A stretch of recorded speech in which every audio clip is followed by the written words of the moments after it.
ನಮಸ್ಕಾರ ರಾಜೇಶ್ ಪದ್ಮಾರ್ ಅವರಿಗೆ. ನಮಸ್ಕಾರ. ಒಂದು ನಿಮಿಷ ಚೆಕ್ ಮಾಡ್ಬಿಡ್ತೇನೆ. ಜಿ ಸ್ವಲ್ಪ ತಮ್ಮದು ವಿಡಿಯೋ ಆನ್ ಮಾಡ್ಕೊಳ್ಳಿ.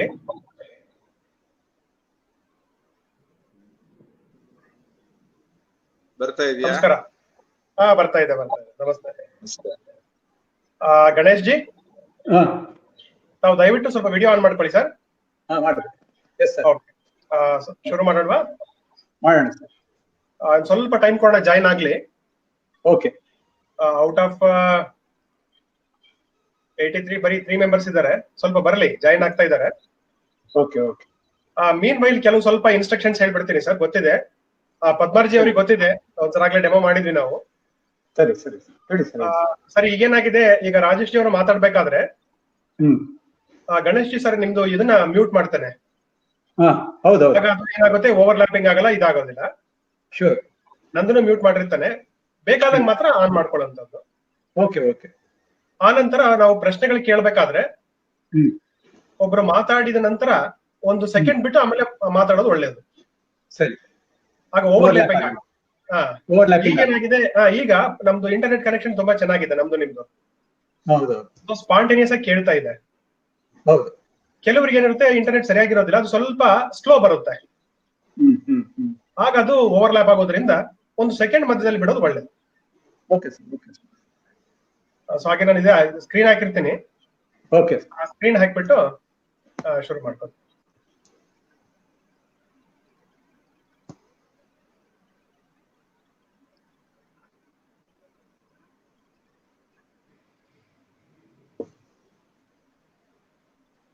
ರಾಜೇಶ್ ಜಿ, ವಾಯ್ಸ್ ಸರಿ ಕೇಳ್ತಾ ಇದೆ ಅಲ್ವಾ? ನಂದು ಕೇಳಿಸ್ತಾ ಇದೆ. ನನ್ನ ವಾಯ್ಸ್ ಕೇಳಿಸ್ತಾ ಇದೆಯಾ?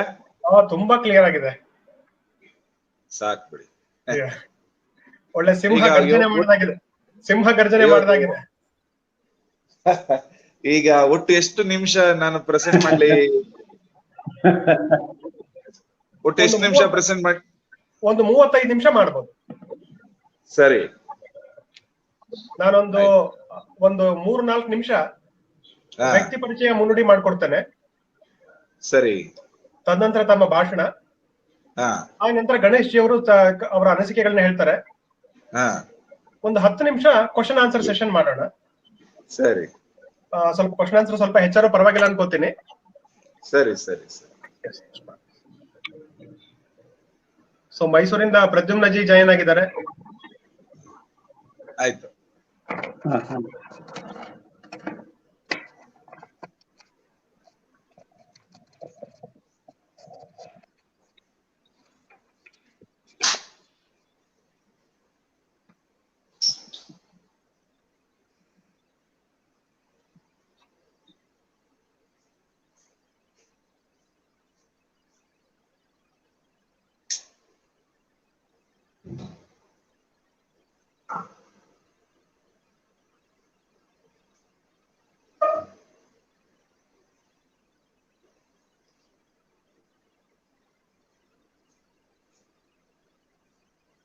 ಇನ್ನು ಬರ್ತಾ ಇದ್ದಾರೆ, ಬರಲಿ. ಸರ್ ಆಗ್ಲಿ ಆಗ್ಲಿ.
ಎಲ್ರಿಗೆ ನಮಸ್ಕಾರ.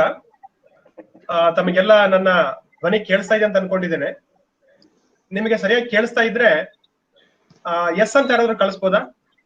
ನಿಮ್ಮ ಮುಂದೆ ಚಾರ್ಟ್ ಅಂತ ಒಂದು ಪ್ರಾವಿಷನ್ ಇದೆ, ಆ ಚಾರ್ಟ್ ಅಲ್ಲಿ ನಾವು ಎಸ್ ಅಂತ ಕಳಿಸ್ಬೋದು.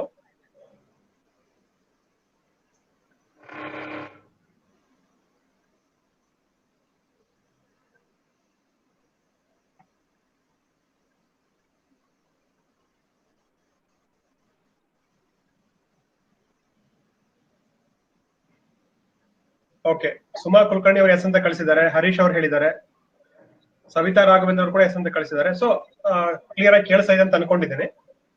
ಆ ನಂತರ ಆ ಭಾಷಣಕಾರರು ಭಾಷಣ ಮಾಡಿದ್ಮೇಲೆ ತಾವು ಅದರಲ್ಲಿ ತಮ್ಮ ಪ್ರಶ್ನೆಗಳನ್ನ ಬರಿಬಹುದು.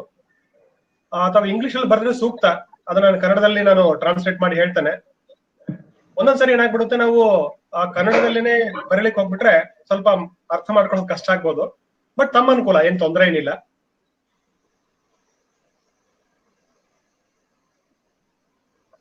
ತಮ್ಮ ಮುಂದೆ ಒಂದು ಸ್ಪೀಕ್ ಅಂತ ಒಂದು ಪ್ರಾವಿಷನ್ ಇದೆ, ಬಟ್ ಅದು ಯಾಕೋ ಸರಿ ವರ್ಕ್ ಆಗ್ತಾ ಇಲ್ಲ ಅಂತ ಅನ್ಕೋತಾ ಇದ್ದೀನಿ ನಾನು. ಆದ್ರಿಂದ ಚಾಟ್ ಮಾಡಿದ್ರೆ ಸಾಕು. ತಾವು ಚಾಟ್ ಮುಖಾಂತರ ಅವ್ರು ತಮ್ಮೆಲ್ಲ ಎಲ್ಲಾ ಪ್ರಶ್ನೆಗಳಿಗೂ ಅವರು ಉತ್ತರ ಕೊಡ್ತಾರೆ. ಆಮೇಲೆ ಈ ಕಾರ್ಯಕ್ರಮ 16th ವರೆಗೆ ನಡೆಯುತ್ತೆ, 16ನೇ ತಾರೀಕು ನಡೆಯುತ್ತೆ. ನಾಳೆ ಬೆಳಿಗ್ಗೆ 11 ಗಂಟೆಗೆ, ನಂತರ ಸಂಜೆ 5 ಗಂಟೆಗೆ ಅದರ ಕಂಟಿನ್ಯೂ ಆಗುತ್ತೆ.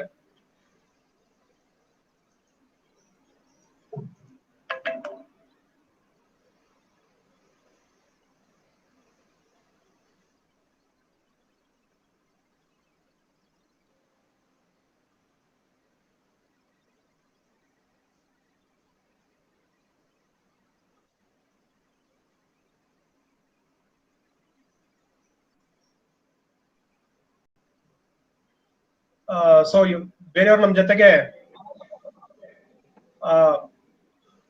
ಬರೋಕ್ಕಿಂತ ಮುಂಚೆ ಚಿಕ್ಕ ಪರಿಚಯ ಮಾಡ್ಕೊಡ್ತೇನೆ. ಪದ್ಮಾರ್ಜಿ ಹಾಗೂ ಗಣೇಶ್ ಜಿ ಅವರದು. ರಾಜೇಶ್ ಪದ್ಮಾರ್ಜಿ ಅವರ ಪರಿಚಯ ಸವಿಸ್ತಾರವಾಗಿ ಆಮೇಲೆ ಮಾಡ್ಕೊಡ್ತೇನೆ. ರಾಜೇಶ್ ಪದ್ಮಾರ್ಜಿ ಅವರು ಎಲ್ಲರಿಗೂ ಪರಿಚಿತ. ಅವರ ಹೆಸರೇನು ಕೇಳಿದವ್ರು ಇಲ್ಲ ಅಂತ ಅನ್ಕೋತೀನಿ ಕರ್ನಾಟಕದಲ್ಲಿ. ಅವರ ಬಗ್ಗೆ ಫುಲ್ ಪರಿಚಯ ಆಮೇಲೆ ಮಾಡ್ಕೊಡ್ತೇನೆ. ಪದ್ಮಾರ್ಜಿ, ತಮ್ಮ ಜೊತೆ ಗಣೇಶ್ ಜಿ ಅವರು ಇದ್ದಾರೆ.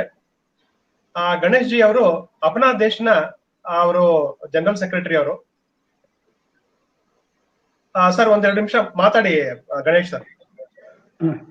ನಮಸ್ತೆ. ನಮಸ್ತೆ ಗಣೇಶ್ ಜಿ. ನಾನು ಗಣೇಶ್ ಅಂತ, ಭಾರತೀಯ ಜೀವ ವಿಮಾ ನಿಗಮದಲ್ಲಿ ಕೆಲಸ ಮಾಡ್ತಿದ್ದೆ. ಮೊನ್ನೆ 31 ಮಾರ್ಚ್ ನಾನು ನಿವೃತ್ತಿ ಹೊಂದಿದೆ. ಸೊ ಅಪ್ನಾದೇಶ್ ಅನ್ನೋದು ಒಂದು ಮೈಸೂರು ಚಾಪ್ಟರ್ ಇದೆ, ಅದ ಭರತ್ಲಾಲ್ ಮೀನಾ ಅವರ ಸ್ಥಾಪನೆ ಮಾಡಿದಂಥದ್ದು. ಅದರ ಚಾಪ್ಟರ್ನ ಕಾರ್ಯದರ್ಶಿಯಾಗಿ ಕೆಲಸ ಮಾಡ್ತಾ ಇದ್ದೀನಿ.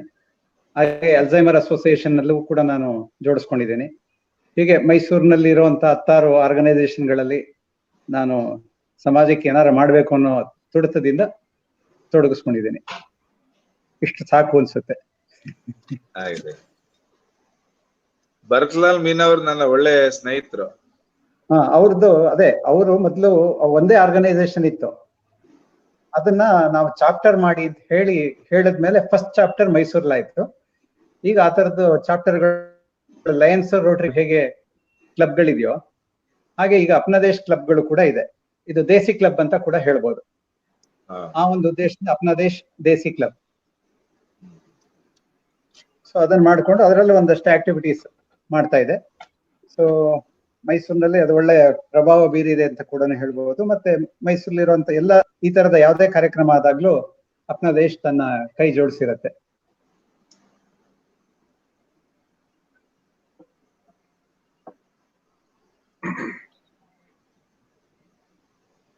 ಇಷ್ಟು ಸಾಕು ಅನ್ಸುತ್ತೆ. ಧನ್ಯವಾದಗಳು ಗಣೇಶ್ ಜಿ. ಅಪ್ನಾದೇಶ್ ಜೊತೆಗೆ ನಾವೆಲ್ಲರಿರೋದು ತುಂಬಾ ಖುಷಿ ಅನ್ಸುತ್ತೆ. ಸುಮಾರು ಒಂದು 6 ನಿಮಿಷಗಳು ವೇಟ್ ಮಾಡಿದ್ದೇವೆ. ಈಗ ನಾವು ಪ್ರಾರಂಭಿಸಬಹುದಲ್ವಾ ರಾಜೇಶ್ ಪದ್ಮಾರ್ಜಿ? ನಿಮ್ಮ ಟೈಮ್ಗೆ ಶುರು ಮಾಡಿ, ನಂಗೆ ಅಂತ ತೊಂದರೆ ಇಲ್ಲ. ಓಕೆ, ಸೇರ್ಕೊಳ್ತಾರೆ, ಉಳಿದವರು ಸೇರ್ಕೊಳ್ತಾರೆ. ಅಷ್ಟೇ. ಎಲ್ರಿಗೂ ನಮಸ್ಕಾರ. ಚಿಕ್ಕ ವ್ಯಕ್ತಿ ಪರಿಚಯ, ಇದು ಫಾರ್ಮಾಲಿಟಿ ಅಷ್ಟೇನೆ. ರಾಜೇಶ್ ಪದ್ಮಾರ್ಜಿ ಅವರ ಕೊಡುಗೆ ಆಗ್ಲಿ, ಅವರ ಮಾಡುವಂತ ಸಾಮಾಜಿಕ ಸೇವೆ ಆಗ್ಲಿ ಎಲ್ಲರಿಗೂ ಗೊತ್ತಿರುವಂತದ್ದೇ. ಇದು ಇಂಗ್ಲಿಷ್ ಅಲ್ಲೇ ಹೇಳ್ಬಿಡ್ತಾನೆ. Rajesh ಪದ್ಮಾರ್ is a lecturer by profession, Bangalore, based social activist, media and social media enthusiast. Mr. Padmar is a lecturer in biology at Government Pre-University College, Tiptur of Tumkuru district in Karnataka. He hails from Agalpadi village of Kasaragod district of Kerala. Rajesh Padmar is a MSc postgraduate in applied zoology from Mangalore University, Bachelor of Education from RV Teachers College, Bengaluru, under Bangalore University. He has published several articles, delivered several lectures at different platforms on several academic, intellectual, and socio-scientific issues. He serves as trustee of socio-academic NGOs such as Disha Bharat, Samartha Bharat, Thinkers Forum, Namaste India, etc. in Bengaluru. He is a TV channel panelist, appeared in several discussions in state and national news channels on social issues. He is very active in social media. His Twitter handle at Rajesh Padmar is followed by Narendra Modi, the Prime Minister of India. ತುಂಬಾ ಚಿಕ್ಕ ಪರಿಚಯ ಅವರ ಬಗ್ಗೆ ಸವಿಸ್ತಾರ ಮಾಹಿತಿ website ಅಲ್ಲಿ ಇದೆ. Rajesh ಪದ್ಮಾರ್ G ಅವರು ನಮ್ಮ ಇಂದಿನ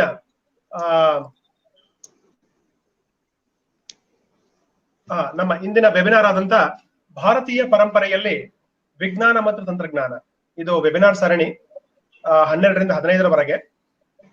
ಈ ದಿನ ಅವರು ತೆಗೆದುಕೊಂಡಿರುವಂತಹ ವಿಷಯ ಏನಂದ್ರೆ ಪ್ರಾಚೀನ ಭಾರತದ ವೈಜ್ಞಾನಿಕ ಗರಿಮೆ ಅಂತ.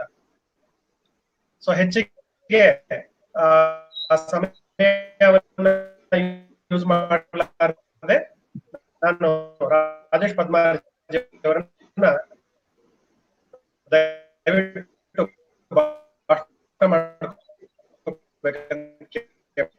ಮಾಡ್ಬೇಕಂತ ಕೇಳ್ತಾರೆ. ಪದ್ಮಾರ್ ಶುರು ಮಾಡ್ಲಾ? ಹಾ ಸರ್. ಧ್ವನಿ ಕೇಳಿಸ್ತಾ ಇದ್ದಾನೆ ಈಗ ಕ್ಲಿಯರ್ ಆಗಿ? Yes sir, yes sir, yes sir. ಸರಿ. ಸೊ ಈಗ 5:08 ಆಯ್ತು, ಅಂದ್ರೆ ಸುಮಾರು ಒಂದು 5:35ರವರೆಗೆ ಫೈನ್. ಸೊ ಈ ಸರಣಿಯಲ್ಲಿ ಅನೇಕ ವಿಷಯಗಳು ಬರೋದಿರೋ ಕಾರಣ ಪ್ರಾಚೀನ ಭಾರತ ವೈಜ್ಞಾನಿಕವಾಗಿ ಹೇಗೆ ಗರಿಮೆಯನ್ನು ಹೊಂದಿತು ಅನ್ನುವ ಒಂದು ವಿಷಯವನ್ನ ಇನ್ ಜನರಲ್ ಆಗಿ ಪ್ರಸ್ತಾವ ಮಾಡೋ ಪ್ರಯತ್ನವನ್ನ ಮಾಡ್ತೀನಿ. ಭಾರತ ಹೇಳಿ ಕೇಳಿ ಜಗತ್ತಿನ ಬೇರೆ ಬೇರೆ ದೇಶಗಳಿಗೆ ಒಂದು ಅಪ್ಯಾಯಮಾನವಾದಂತಹ ಸಂಬಂಧವನ್ನ ಬಹಳ ಹಿಂದಿನಿಂದಲೂ ಹೊಂದಿತ್ತು. ಅದರ ಮೂಲ ಉದ್ದೇಶನೇ ಸಂಸ್ಕೃತಿ ಮತ್ತು ವಿಜ್ಞಾನ. ಜಗತ್ತಿನ ಬೇರೆ ದೇಶಗಳ ಅನೇಕ ಮಂದಿ ಭಾರತಕ್ಕೆ ಬರ್ಲಿಕ್ಕೆ ಕಾರಣನೇ ಭಾರತದಲ್ಲಿ ಸಂಪದ್ಭರಿತವಾಗಿದ್ದಂತಹ ಅನೇಕ ಅಂಶಗಳು. ಅದರಲ್ಲಿ ಒಂದು ಸಾಮಾಜಿಕ ಮತ್ತು ವೈಜ್ಞಾನಿಕ ಪ್ರಗತಿ. ಇವತ್ತು ಸಮಾಜದಲ್ಲಿ ಕಾಣುವ ಕೆಲವು ಅಂಶಗಳು ಅದಕ್ಕೆ ವೈಜ್ಞಾನಿಕ ಹಿನ್ನೆಲೆ ಇದ್ದ ಕಾರಣ ಅವೆಲ್ಲವೂ ಕೂಡ ಸೇರ್ಕೊಂಡ ಹಾಗೆ ಭಾರತ ಬಹಳ ದೊಡ್ಡ ಪ್ರಮಾಣದಲ್ಲಿ ತನ್ನನ್ನು ತಾನು ವಿಕಸಿತಗೊಳಿಸಿದಂತಹ ಒಂದು ಕಾಲಘಟ್ಟ ಇತ್ತು. ಆ ಕಾಲಘಟ್ಟವನ್ನ ನಾವು ಸ್ಮರಿಸುವ ಅಗತ್ಯ ಇದೆ. ಯಾಕೆಂದ್ರೆ ಇವತ್ತು ಅದು ಆ ರೀತಿಯಲ್ಲಿ ಇಲ್ಲದೆ ಇರಲಿಕ್ಕೆ ಕೆಲವೊಂದು ಕಾರಣನೂ ಇದೆ. ಹಿಂದೆ ಬಹಳ ಇತ್ತು ಅಂತ ಹೇಳುವಾಗ ಈಗ ಯಾಕೆ ಇಲ್ಲ ಅಂತ ನಾವು ಅನ್ಸ್ಕೊಳ್ತೀವಿ. ಅದರ ಮಧ್ಯೆ ಇದೀವಿ ನಾವು. Actually truth is in between. 2000ಕ್ಕಿಂತಲೂ ಹೆಚ್ಚು ವರ್ಷಗಳ ಕಾಲ ನಾವು ದಾಸ್ಯಕ್ಕೆ ಒಳಗಾಗಿದ್ವಿ. ಅನೇಕ ವಿದೇಶಿ ರಾಜರು ನಮ್ಮನ್ನು ಆಳಿದ್ರು, ಅವರಿಂದ ನಾವು ಆಳಿಸ್ಕೊಂಡ್ವಿ. ದೀರ್ಘಕಾಲದ ಗುಲಾಮಿ ಅವಧಿಯ ತರುವಾಯ ನಾವು ಈಗ ವಾಪಸ್ ಸ್ವತಂತ್ರಗೊಂಡಿದ್ದೀವಿ 1947ರಲ್ಲಿ. ಸೊ 1947ಕ್ಕಿಂತಲೂ ಮುಂಚೆ ಇದ್ದಂತಹ ಭಾರತ, 1947ರ ನಂತರ ಭಾರತ, 2000 ವರ್ಷಗಳ ಹಿಂದಿನ ಭಾರತ, ಇದೆಲ್ಲದರಲ್ಲೂ ಕೂಡ ಕಾಲಕ್ಕೆ ತಕ್ಕ ಹಾಗೆ ನಮ್ಮ ದೇಶದ ಒಂದು ಬದಲಾವಣೆಯನ್ನ ನಾವು ಕಾಣ್ತಾ ಇದ್ದೀವಿ. ಕ್ರಿಸ್ತಶಕ 1600 ಅಥವಾ 16, 17, 18, 19ನೇ ಶತಮಾನ, ಈ ಕೊನೆಯ 5-6 ಶತಮಾನಗಳೇನು ನಾವು ಕಳೆದಿದ್ವಿ, ಆ ಶತಮಾನದಲ್ಲಿ ನಾವು ನಷ್ಟ ಅನುಭವಿಸಿದ್ದೇ ಜಾಸ್ತಿ. ಆದ್ರೆ ಹಿಂದೆ ಹೋದ ಹಾಗೆ ನಮ್ಮ ದೇಶ ಎಲ್ಲದರಲ್ಲೂ ಸಾಂಸ್ಕೃತಿಕವಾಗಿ ಸಂಪದ್ಭರಿತ ಆಗಿದ್ದಂತ ತುಂಬಾ ಉದಾಹರಣೆಗಳು ಸಿಗುತ್ತೆ. ಜಗತ್ತಿನ ಆರ್ಥಿಕತೆಯ ಮಾನದಂಡವನ್ನು ಇವತ್ತು ನಾವು GDP ಅಂತ ಏನು ಕರಿತೀವಿ, ತುಂಬಾ ಹಿಂದೆನೂ ಕೂಡ ನೀವು GDP ಅನ್ನ ಲೆಕ್ಕ ಹಾಕ್ತಾ ಇದ್ರೆ ಬ್ರಿಟಿಷರ ಆಗಮನಕ್ಕಿಂತಲೂ ಮುಂಚೆ ಜಗತ್ತಿನ one of the first known countries ಅಲ್ಲಿ ನಾವು ಇದ್ವಿ. ಅದಕ್ಕೋಸ್ಕರನೇ ಒಬ್ರು ಹಿರಿಯರು ಯೋಗಿ ಅರವಿಂದ್ರ ಅವರು ಅವರ ಒಂದು ಸ್ಪೆಷಲ್ ಕೋಟ್ ಇದೆ, ಒಂದು ಮಾತಿದೆ. ಅಂದ್ರೆ ಯಾವ ದೇಶ ಅಭಿವೃದ್ಧಿ ಸದಾ ಹೊಂದುತ್ತೆ ಅಂದ್ರೆ, ಅವರು ಇಂಗ್ಲಿಷ್ ಅಲ್ಲಿ ಹೇಳ್ತಾರೆ, the country will prosper only if the Young men is inspired by the glory of the past, pain of the present and the dream for the future ಅಂತ. ಅಂದ್ರೆ ಆ ದೇಶದ ಯುವಕರು, ಯಾವ ದೇಶ ಅಭಿವೃದ್ಧಿ ಹೊಂದುತ್ತೆ ಆ ದೇಶದ ಯುವಕರಿಗೆ 3 ಕ್ಯಾರೆಕ್ಟರ್ಸ್ ಬೇಕಂತೆ. ಮೊದಲನೇದು ಗ್ಲೋರಿ ಆಫ್ ದಿ ಪಾಸ್ಟ್, ಪ್ರಾಚೀನ ಗತವೈಭವದ ಒಂದು ಹಿರಿಮೆ ಅವರಿಗೆ ಗೊತ್ತಿರಬೇಕು. ಎರಡನೇದು ಪೇನ್ ಆಫ್ ದಿ ಪ್ರೆಸೆಂಟ್, ವರ್ತಮಾನದ ತಲ್ಲಣಗಳು ಅವರಿಗೆ ಗೊತ್ತಿರಬೇಕು. ಮೂರನೇದು ಡ್ರೀಮ್ಸ್ ಫಾರ್ ದಿ ಫ್ಯೂಚರ್, ಭವಿಷ್ಯದ ಬಗ್ಗೆ ಅವರಿಗೆ ಒಂದು ಆಸೆ, ಆಕಾಂಕ್ಷೆ, ಕನಸುಗಳು ಇರಬೇಕು. ಇದು 3 ಒಬ್ಬನಲ್ಲೇ ಇರಬೇಕು, ಒಂದೇ ವ್ಯಕ್ತಿಯಲ್ಲಿ. ಯಾವ ವ್ಯಕ್ತಿ ಅಂದ್ರೆ ಒಬ್ಬ ಯುವಕನಲ್ಲಿ, 18-19 ವರ್ಷದ ನವ ಯುವಕನಲ್ಲಿ ಇದು 3 ಒಳಗೊಂಡಿರಬೇಕು. ದೇಶದ ಪ್ರಾಚೀನ ವೈಭವ, ದೇಶದ ವರ್ತಮಾನದ ತಲ್ಲಣ, ಭವಿಷ್ಯದ ಬಗ್ಗೆ ಕನಸು, ಇದು 3 ಇದ್ರೆ ದೇಶ ಪ್ರಗತಿ ಹೊಂದುತ್ತೆ. ಹಾಗಾಗಿ ನಮ್ಮ ದೇಶದ ಪ್ರಾಚೀನ ಗರಿಮೆಯ ವೈಭವವನ್ನ ಇವತ್ತಿನ ಯುವಕ ಅಥವಾ ಯುವತಿ ಅರ್ಥ ಮಾಡ್ಕೊಳ್ಬೇಕಾಗತ್ತೆ. ಆ ಹಿನ್ನೆಲೆಯಲ್ಲಿ ಕೆಲವೊಂದು ಅಂಶಗಳನ್ನ ಮಾತ್ರ ನೋಡುವ ಪ್ರಯತ್ನವನ್ನು ಮಾಡೋಣ. ವಿಜ್ಞಾನದಲ್ಲಿ ಬೇರೆ ಬೇರೆ ಅಂಶಗಳಿದೆ. ಉದಾಹರಣೆಗೆ ನೀವು ಬೇರೆ ಬೇರೆ ಡೊಮೈನ್ಸ್ ಅಂತ ನಾವು ಕರಿತೀವಿ, ಬೇರೆ ಬೇರೆ ಶಾಸ್ತ್ರಗಳು, ಉದಾಹರಣೆಗೆ ಗಣಿತ ಶಾಸ್ತ್ರ, ಭೌತಶಾಸ್ತ್ರ, ಹಸ್ತಶಾಸ್ತ್ರ, ಈ ತರ ಒಂದೊಂದು ಬರೆದ್ರೆ ಪ್ರತಿಯೊಂದರಲ್ಲೂ ಹಿನ್ನೆಲೆ ಇದೆ. ಸಾಂಸ್ಕೃತಿಕ ಗರಿಮೆಯ, ವೈಜ್ಞಾನಿಕ ಗರಿಮೆಯ ಹಿನ್ನೆಲೆ ಇದೆ. ಮೇಲಿಂದ ಮೇಲೆ ಮಾತ್ರ ಒಂದೆರಡನ್ನ ಮೆನ್ಷನ್ ಮಾಡ್ತಕ್ಕಂಥ ಪ್ರಯತ್ನವನ್ನ ಮಾಡ್ತೇನೆ. ಉದಾಹರಣೆಗೆ ಗಣಿತ ಶಾಸ್ತ್ರದಲ್ಲಿ ಬಂದಾಗ ಅತ್ಯಂತ ದೊಡ್ಡ ಕೊಡುಗೆ ಅಂದ್ರೆ ಭಾರತದ್ದು ಸೊನ್ನೆಯ ಆವಿಷ್ಕಾರ ಅಂತ ಕರಿತೀವಿ. ಎಣಿಕೆಯನ್ನ ಕಲಿಸ್ಕೊಟ್ಟಂತದ್ದು ಭಾರತ ಅನ್ನುವಂತಕ್ಕಂಥ ಹಿರಿಮೆಯೂ ನಮ್ಮಲ್ಲೇ ಇದೆ. ತುಂಬಾ ಹಿಂದೆ ನೀವು ಹೋದ್ರೆ ಗ್ರೀಕ್ ಮತ್ತು ಅನೇಕ ಬೇರೆ ಪುಟ್ಟ ಸಂಸ್ಥಾನಗಳಲ್ಲಿ ಅಲ್ಲಿನ ವಿಕಸಿತಗೊಂಡಂತಹ ಗಣಿತ ಶಾಸ್ತ್ರವನ್ನ ನೋಡಿದ್ರೆ, ಭಾರತದ ಗಣಿತ ಶಾಸ್ತ್ರವನ್ನು ನೋಡಿದ್ರೆ ನಾವು ದೊಡ್ಡ ದೊಡ್ಡ ಪ್ರಮಾಣದ ಸಂಖ್ಯೆಯನ್ನು ನೋಡ್ತಾ ಇದ್ವಿ. ಗ್ರೀಕರು ಕೇವಲ 10⁴ ಅದನ್ನ ಮಿರಿಯಡ್ ಅಂತ ಕರೀತಾರೆ, ಅದನ್ನ ಮಾತ್ರ ಬಳಸ್ತಾ ಇದ್ರೆ ಭಾರತ 10⁻53 53 ಅದನ್ನ ತಲ್ಲಕ್ಷಣ ಅಂತ ಕರೀತಾರೆ, ಅದನ್ನು ಕೂಡ ಬಳಸ್ತಾ ಇದ್ರು. ಬೇರೆ ಬೇರೆ ದೊಡ್ಡ ದೊಡ್ಡ ಸಂಖ್ಯೆಗಳನ್ನು ಬಳಸ್ತಾ ಇದ್ರು. ಶೂನ್ಯದ ಆವಿಷ್ಕಾರ ಭಾರತದಲ್ಲಿ ಆಯ್ತು ಅಂತ ಹೇಳ್ತಾರೆ.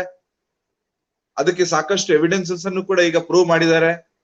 ಗೃತ್ ಸಮತ ಅಂತಕ್ಕಂಥ ಮಹರ್ಷಿ, ಆತನ ಮೂಲಕ, ನಂತರ ಆರ್ಯಭಟ ಬಂದಾಗ, ಈ ಎಲ್ಲ ಸಂದರ್ಭಗಳಲ್ಲೂ ಸೊನ್ನೆಯ ಆವಿಷ್ಕಾರ ನಡೆಯಿತು ಅಂತ ಹೇಳ್ತಾರೆ. ಈಗಲೂ ಕೂಡ ಶೂನ್ಯ, ಅದನ್ನ ಅರಬಿಕ್ನವ್ರು ಕೊಂಡಾಗ ಶೂನ್ಯದಿಂದ ಸಿಫಿರ್ ಅಂತ ಆಗಿ, ಲ್ಯಾಟಿನ್ ಅಲ್ಲಿ ಜಿಫ್ರೆ ಅಂತ ಆಗುತ್ತೆ, ಆಮೇಲೆ ಇವತ್ತಿನ ಜೀರೋ ಬಂತು ಅಂತಕ್ಕಂತಹ ಒಂದು ಅಪಭ್ರಂಶದ ಆಧಾರಿತ ಮಾಹಿತಿಯನ್ನು ಕೂಡ ಕೊಡ್ಲಾಗತ್ತೆ. ಸೊನ್ನೆ ನಂತರ ಈ ಅಂಕಗಣಿತ ಅಂತ ಏನಿದೆ, ಅದರಲ್ಲಂತೂ ನಮ್ಮ ಸಾಧನೆ ಬಹಳ ದೊಡ್ಡದು. ವೇದಕಾಲೀನ ಸಂದರ್ಭದಲ್ಲೂ ಕೂಡ ಭಾರತೀಯರು 10ನ್ನ ಮೂಲವಾಗಿ ಇರ್ತಕ್ಕಂತಹ ದಶಮಾಂಶ ಪದ್ಧತಿ ಮತ್ತು ದಶಮಿಕ ಸಂಖ್ಯಾ ಕ್ರಮವನ್ನೇ ದೊಡ್ಡ ಪ್ರಮಾಣದಲ್ಲಿ ಕಂಡು ಹಿಡಿದ್ರು. ಏಕಂ, ದ್ವಿ, ತ್ರಿ, ದಶ ಅಂದ್ರೆ 10ರ ಘಾತದಲ್ಲಿ ಹೇಳ್ತಾ ಇದ್ದೀನಿ, ವಿಂಶತಿ, 10ರ ಘಾತ 20, ಈ ತರ ದೊಡ್ಡ ದೊಡ್ಡ ಸಂಖ್ಯೆಗಳನ್ನ ಹೋಗ್ತಾ ಹೋದ್ರು. ಶತ, ಸಹಸ್ರ, ಅಯತ ಅಂದ್ರೆ ಶತ ಅಂದ್ರೆ 100, ಸಹಸ್ರ ಅಂದ್ರೆ 1000, ಅಯತ ಅಂದ್ರೆ 10,000, ಈ ತರ ಬೇರೆ ಬೇರೆ ಸಂಕಲನಗಳ ಮೂಲಕ, ವ್ಯವಕಲನ, ಗುಣಾಕಾರ, ಭಾಗಾಕಾರ, ಅನೇಕ ವ್ಯವಸ್ಥೆಗಳ ಮೂಲಕ ನಾವು ಎಣಿಕೆಯನ್ನ ಅಂಕಗಣಿತದಲ್ಲಿ ಬಹಳ ದೊಡ್ಡ ಪ್ರಮಾಣದಲ್ಲಿ ಮುಂದೆ ಹೋಗಿದ್ವಿ. ಅದಕ್ಕೆ ಸಾಕಷ್ಟು ಉದಾಹರಣೆಗಳು ಇದೆ. ಕ್ರಿಸ್ತಶಕ 300ರಲ್ಲಿ ಬ್ರಾಹ್ಮಿ ಶಾಸನದಲ್ಲಿ ಇದರ ಉಲ್ಲೇಖ ಇದೆ. ಕ್ರಿಸ್ತಶಕ 870ರಲ್ಲಿ ಕೂಡ ಗ್ವಾಲಿಯರ್ ಶಾಸನ, ಕ್ರಿಸ್ತಶಕ 1100ರಲ್ಲಿ ದೇವನಾಗರಿ ಶಾಸನ, ಈ ಎಲ್ಲ ಶಾಸನಗಳಲ್ಲಿ ಎಲ್ಲವೂ ಕೂಡ ಒಂದಾದ ನಂತರ ಒಂದು ಬರುತ್ತೆ. ಎಲ್ಲ ಶಾಸನಗಳಲ್ಲೂ ಕೂಡ ಭಾರತ ಹೇಗೆ ವೈಜ್ಞಾನಿಕವಾಗಿ ವಿಕಸಿತಗೊಳ್ಳುತ್ತೆ ಅಂತಕ್ಕಂಥ ಅಂಶವನ್ನು ಕೂಡ ಅವರು ಹೇಳ್ತಾರೆ. ಹಾಗೇನೆ ಸ್ಕ್ವೇರ್ ರೂಟ್ಗಳಿರ್ಬೋದು, ವರ್ಗ ಮೂಲಗಳಿರ್ಬೋದು, ಅದನ್ನ ಕಂಡುಹಿಡಿತಕ್ಕಂತ ಒಂದು ವಿಧಾನ ಏನಿದೆ, ಅದನ್ನ ಆರ್ಯಭಟ, ಮೊದಲನೇ ಆರ್ಯಭಟ 3-4 ವಿಜ್ಞಾನಿಗಳು ಬರ್ತಾರೆ. ಫಸ್ಟ್ ಆರ್ಯಭಟ ಅಂದ್ರೆ ಕ್ರಿಸ್ತಶಕ 476ರಲ್ಲಿ ಹುಟ್ಟಿದ ಆರ್ಯಭಟ ಯಾರಿದ್ದಾರೆ, ಅವರು ಅದನ್ನ ಕಂಡು ಹಿಡಿದ್ರು ಅಂತ ಅನೇಕ ಉದಾಹರಣೆಗಳು ಬರುತ್ತೆ. ಅಂತದ್ದು ನೆಕ್ಸ್ಟ್ ಇದೆ. ಅಂದ್ರೆ ಇವತ್ತು ಸ್ಕ್ವೇರ್ ರೂಟ್ ನ ಹಿನ್ನೆಲೆಯನ್ನ ಯಾವ ವಿದೇಶಿ ವಿಜ್ಞಾನಿಗಳಿಗೆ ನಾವು ಕೊಡ್ತೀವಿ, ಅದನ್ನೊಂದು ಶ್ಲೋಕ ಮೂಲಕ ಅದನ್ನ ಹೇಳಿದ್ರು. ಭಾಗಂ ಹರೇತ್ ಅವರ್ಗಾನಿತ್ಯಂ ದ್ವಿಗುಣೇನ್ ವರ್ಗ ಮೂಲೇನ ವರ್ಗಾದ್ವೇಗೆ ಶುದ್ಧೇ ಲಬ್ಧಂ ಸ್ಥಾನಾಂತರೇ ಮೂಲಂ. ಅದೊಂದು ಬಹಳ ಫೇಮಸ್ ಕೋಟ್ ಅವರದು ಆರ್ಯಭಟದಲ್ಲಿ. ಒಂದು ವರ್ಗದ ಮೂಲವನ್ನ ಕಂಡು ಹಿಡಿಬೇಕಿದ್ರೆ 2ರ ಘಾತಗಳಿಂದ ಹೋಗಿ, ಅಂದ್ರೆ ಒಟ್ಟು ಅದನ್ನ ಆ ಶ್ಲೋಕದ ಪ್ರಕಾರ ಸಮ್ ಅಪ್ ಮಾಡಿದ್ರೆ ಇಟ್ ವಿಲ್ ಎಂಡ್ ಅಪ್ 234 234ರ ವರ್ಗ ಮೂಲವನ್ನು ನೀವು ಕಂಡು ಹಿಡಿದ್ರೆ ಎಷ್ಟಾಗತ್ತೋ ಅದನ್ನ ಅತ್ಯಂತ ಸುಲಭವಾಗಿ ಒಂದು ಶ್ಲೋಕದಲ್ಲಿ ಹೇಳಿದ್ರು. ಬಹಳ ದೊಡ್ಡ ಸಮಸ್ಯೆ ಏನಂದ್ರೆ ಇವರೆಲ್ಲ ಹೇಳ್ತಾ ಇದ್ದದ್ದು, ಇವರೆಲ್ಲ ಉಲ್ಲೇಖ ಇದ್ದದ್ದು ಸಂಸ್ಕೃತ ಭಾಷೆಯಲ್ಲಿ. ಸಂಸ್ಕೃತ ಭಾಷೆಯನ್ನ ಎಲ್ಲರೂ ಕಲೀಲಿಕ್ಕೆ ಸಾಧ್ಯ ಇರಲಿಲ್ಲ. ಯಾರೆಲ್ಲ ಸಂಸ್ಕೃತವನ್ನ ಓದ್ತಾ ಇದ್ರು, ಯಾರೆಲ್ಲ ಸಂಸ್ಕೃತದಲ್ಲಿ ಬಹಳ ದೊಡ್ಡ ವ್ಯಾಸಂಗ ಮಾಡ್ತಾ ಇದ್ರು, ಅವರೆಲ್ಲರೂ ಕೂಡ ಇದನ್ನ ಲೀಲಾಜಾಲವಾಗಿ ಮಾತಾಡ್ತಾ ಇದ್ರು. ಆದ್ರೆ ಎಲ್ಲರ ಭಾಷೆಯಾಗಿ ಸಂಸ್ಕೃತ ಇದ್ದಂತಹ ಒಂದು ಕಾಲದಲ್ಲಿ ಎಲ್ಲರಿಗೂ ಗೊತ್ತಿತ್ತು. ಕಾಲಕ್ರಮೇಣ ಸಂಸ್ಕೃತ ಹೇಗೆ ಜನಸಾಮಾನ್ಯರಿಂದ ದೂರ ಆಗ್ತಾ ಬಂತೋ, ಯಾರೋ ಕೆಲವರು ಮಾತ್ರ ಕಲಿಯುವಂತಹ ಸ್ಥಿತಿ ಬಂತೋ, ಆಗ ಪ್ರಾಚೀನ ಮಹರ್ಷಿಗಳು, ವಿಜ್ಞಾನಿಗಳು ಬರೆದಿಟ್ಟಂತಹ ಈ ದೊಡ್ಡ ದೊಡ್ಡ ಅಂಶಗಳೇನಿದೆ, ಅದು ಗಣಿತದಲ್ಲಿ ಇರ್ಬೋದು, ಬೇರೆ ಶಾಸ್ತ್ರಗಳಲ್ಲಿ ಇರ್ಬೋದು, ಅದೆಲ್ಲೂ ಕೂಡ ಸಾಮಾನ್ಯ ಜನರಿಂದ ಮರೆಯಾಗುವಂತಹ ಒಂದು ಸಂದರ್ಭಗಳೇ ಬರುತ್ತೆ. ಇವನ್ ಬೀಜಗಣಿತ ಆಲ್ಜಿಬ್ರಾ ಇರ್ಬೋದು, ಅದರಲ್ಲಿ ಬ್ರಹ್ಮಗುಪ್ತ ಚಾಲನೆ ಮಾಡಿದಾನೆ. ಸರಳ ರೇಖಾ ಗಣಿತವನ್ನ ಅದರ ಅನೇಕ ಸಮೀಕರಣಗಳು, ಇಕ್ವೇಶನ್ಸ್ ಕೂಡ ಮಾಡ್ತಾ ಇದ್ರು. ಶ್ರೀಧರಾಚಾರ್ಯ ಅಂತೂ ಬಹಳ ದೊಡ್ಡ ವಿಜ್ಞಾನಿ, ಅವರ ಟೆಕ್ನಾಲಜಿಯನ್ನು ಈಗ ಆಧುನಿಕ ವಿಜ್ಞಾನದಲ್ಲೂ ಕೂಡ ಬಳಸ್ತಾ ಇದ್ದಾರೆ. ಹಾಗೇನೆ ವರ್ಗ ಪ್ರಕೃತಿ ಅಂತ ಏನಿದೆ ಅದನ್ನ ಚಕ್ರವಾಲ ಅಂತಕ್ಕಂಥ ಮಹರ್ಷಿ ಕ್ರಿಸ್ತಶಕ 1150ರಲ್ಲಿ ಅದನ್ನ ಕಂಡು ಹಿಡಿದಿದ್ರು. ಹಾಗೇನೆ ಕ್ರಮ ಯೋಜನೆ ಅಂತ ನಾವೇನು ಕರಿತೀವಿ, ಅದನ್ನ ಕರ್ನಾಟಕದ ದೊಡ್ಡ ಋಷಿಗಳು, ಅವರನ್ನ ಮಹಾವೀರಾಚಾರ್ಯ ಅಂತ ಕರಿತೀವಿ, ಅವರು ಮಾಡ್ಕೊಟ್ಟಿದ್ರು. ರೇಖಾ ಗಣಿತ ಅಂದ್ರೆ ಈಗ ನಾವು ಜಿಯೋಮೆಟ್ರಿ ಏನ್ ಕರಿತೀವಿ, ಅದರಲ್ಲಿ ಬಹಳ ದೊಡ್ಡ ಸಾಧನೆ ಮಾಡಿದಂತಹ ಬೋಧಾಯನ ಮಹರ್ಷಿ ಏನಿದ್ದಾರೆ, ಅವರು ತ್ರಿಕೋನದ ಮಿತಿಗಳನ್ನೆಲ್ಲ ಕಂಡು ಹಿಡಿತಾ ಇದ್ರು, ಅದ್ರ ವಿಸ್ತೀರ್ಣದ ಅಂಶಗಳನ್ನ ಹೇಳ್ತಾ ಇದ್ರು. ಇವತ್ತು ಅದನ್ನ ಪೈಥಾಗರಸ್ ಪ್ರಮೇಯ, ಪೈಥಾಗರಸ್ ಸಿದ್ಧಾಂತ ಅಂತೆಲ್ಲ ನಾವು ಕರಿತೀವಿ. ಆದ್ರೆ ಅದರ ಮೂಲ ಇರ್ತಕ್ಕಂಥದ್ದೇ ಶುಲ್ವ ಸೂತ್ರದಲ್ಲಿ. ಶುಲ್ವ ಸೂತ್ರ ಬೋಧಾಯನ ಮಹರ್ಷಿ ಮಾಡಿದಂತಹ ಅವರ ದೊಡ್ಡ ಒಂದು ಕೃತಿ ಇದೆ. ಅದ್ರಲ್ಲಿ ಇವತ್ತು ನಾವು ಒಂದು ತ್ರಿಕೋನ ಇದ್ರೆ ಆ ತ್ರಿಕೋನದ ಜ್ಯಾಂತ ಇದು ಡಯಾಮೀಟರ್ ಏನ್ ಕರಿತೀವಿ, ಅದರ ಸ್ಕ್ವೇರ್ ಅಂದ್ರೆ ನಾವೀಗ ಸ್ಕ್ವೇರ್ ತ್ರಿಕೋನ ಇದ್ರೆ ನಿಮ್ಗೆ ಗೊತ್ತಿರ್ಬೋದಲ್ಲ, ಕಲ್ತಿರ್ಬಹುದು. ಅದಕ್ಕೆ 3 ಕೋನ ಇದ್ರೆ ಎ ಬಿ ಸಿ ಅಂತ ಇದ್ರೆ BC square is equal to AB square plus AC square ಅಂತ ಬರುತ್ತೆ ಅದರ ಇದು. ಅದನ್ನ ಅತ್ಯಂತ ಸುಲಭವಾಗಿ ಶ್ಲೋಕದಲ್ಲಿ ಹೇಳಿದ್ರು. ದೀರ್ಘ ಚತುರ್ದಶಸ್ಯ ಅಕ್ಷಯ ರುಜ್ಜು ಪಾರ್ಶ್ವಮಾನಿ ತಿರ್ಯಕ್ಮಾನಿ ಯತ್ ಪೃಥಗುಜ್ಯತೆ ಕುರುತಃ ತತುಭಯಂ ಕರೋತಿ ಅಂತಕ್ಕಂಥ ಒಂದು ಶ್ಲೋಕವನ್ನ ಅದರಲ್ಲಿ ಹೇಳಿ, ಒಂದು ಇದರದ್ದು ಆಯದ ಕರ್ಣರೇಖೆ ವಿಸ್ತೀರ್ಣ ಅದರ 2 ಭುಜಗಳು ಪ್ರತ್ಯೇಕವಾಗಿ ನಿರ್ಮಿಸುವ ಒಟ್ಟು ವಿಸ್ತೀರ್ಣಕ್ಕೆ ಸಮ ಆಗಿರುತ್ತೆ. ಅಂದ್ರೆ ಕನ್ನಡದಲ್ಲಿ ಬಹಳ ಸುಲಭವಾಗಿ ಹೇಳ್ಬೋದು. ಇಷ್ಟು ಬೇಸಿಕ್ ಮಾಹಿತಿಯನ್ನ ಬೋಧಾಯನ ಮಹರ್ಷಿ ಹೇಳಿದ್ರು. ಅದನ್ನೇ ನಂತರ ಏನು ಪೈಥಾಗರಸ್ ಥಿಯರಂ ಅಂತ ಕರೀತಾರೆ ಅಂತ ಹೇಳ್ತಾರೆ. ತ್ರಿಭುಜದ ವಿಸ್ತೀರ್ಣವನ್ನ ಮತ್ತೆ ಆರ್ಯಭಟ ಹೇಳ್ತಾರೆ. ಶುಲ್ವಸೂತ್ರದಲ್ಲಿ ಪೈಯ ಬೆಲೆಯನ್ನ ಶುಲ್ವಸೂತ್ರದಲ್ಲಿ ಬೋಧಾಯನ ಸಾಧನೆ ಏನಿಗಿತ್ತೋ ಹಾಗೇನೆ ಆರ್ಯಭಟ, ಆಮೇಲೆ ಬೋಧಾಯನ, ಇವರೆಲ್ಲರೂ ಕೂಡ ಬೇರೆ ಬೇರೆ ಕಾಲಘಟ್ಟದಲ್ಲಿ ಈ ಟ್ರಿಗ್ನೋಮೆಟ್ರಿಗೆ ಸಂಬಂಧಪಟ್ಟ ವ್ಯಾಲ್ಯೂಸ್ ಅನ್ನ ಹೇಳ್ತಾರೆ. ಆಮೇಲೆ ಪೈ ವ್ಯಾಲ್ಯೂ ನಮ್ಗೆ ಗೊತ್ತೇ ಇದೆ. ಪೈ ವ್ಯಾಲ್ಯೂ ಅನ್ನ ಇವತ್ತು ಕಂಡು ಹಿಡಿದದ್ದು ಯಾರು ಏನು ಅಂತೆಲ್ಲ ಗೊಂದಲ ಇದೆ. ಬಹಳ ಸುಲಭದಲ್ಲಿ ಗಣಿತಶಾಸ್ತ್ರಲ್ಲೂ ಕೂಡ ಅದನ್ನ ಉಲ್ಲೇಖ ಮಾಡ್ತಾರೆ. ಚತುರಧಿಕಂ ಶತಮಷ್ಟ ಗುಣಂ ದ್ವಾದಿಷ್ಟಾಸ್ತತ ಸಹಸ್ರ ಗುಣ ಅಯತದ್ವಯ ವಿಷ್ಕಂಬಸ್ಯ ಆಸನ್ನು ವೃತ್ತ ಪರಿಣಾಹ. ಅಂದ್ರೆ ಒಂದು ವೃತ್ತ, ಒಂದು ಸರ್ಕಲ್ ನ ವ್ಯಾಸ, ಅದನ್ನ ವಿಷ್ಕಂಬ ಅಂತ ಕರೀತಾರೆ. ಅದು 20,000 ಆಗಿದ್ರೆ ಅದರ ಸುತ್ತಳತೆ ಸರ್ಕಂಫರೆನ್ಸ್ ಅಂತ ಕರೀತಾರೆ.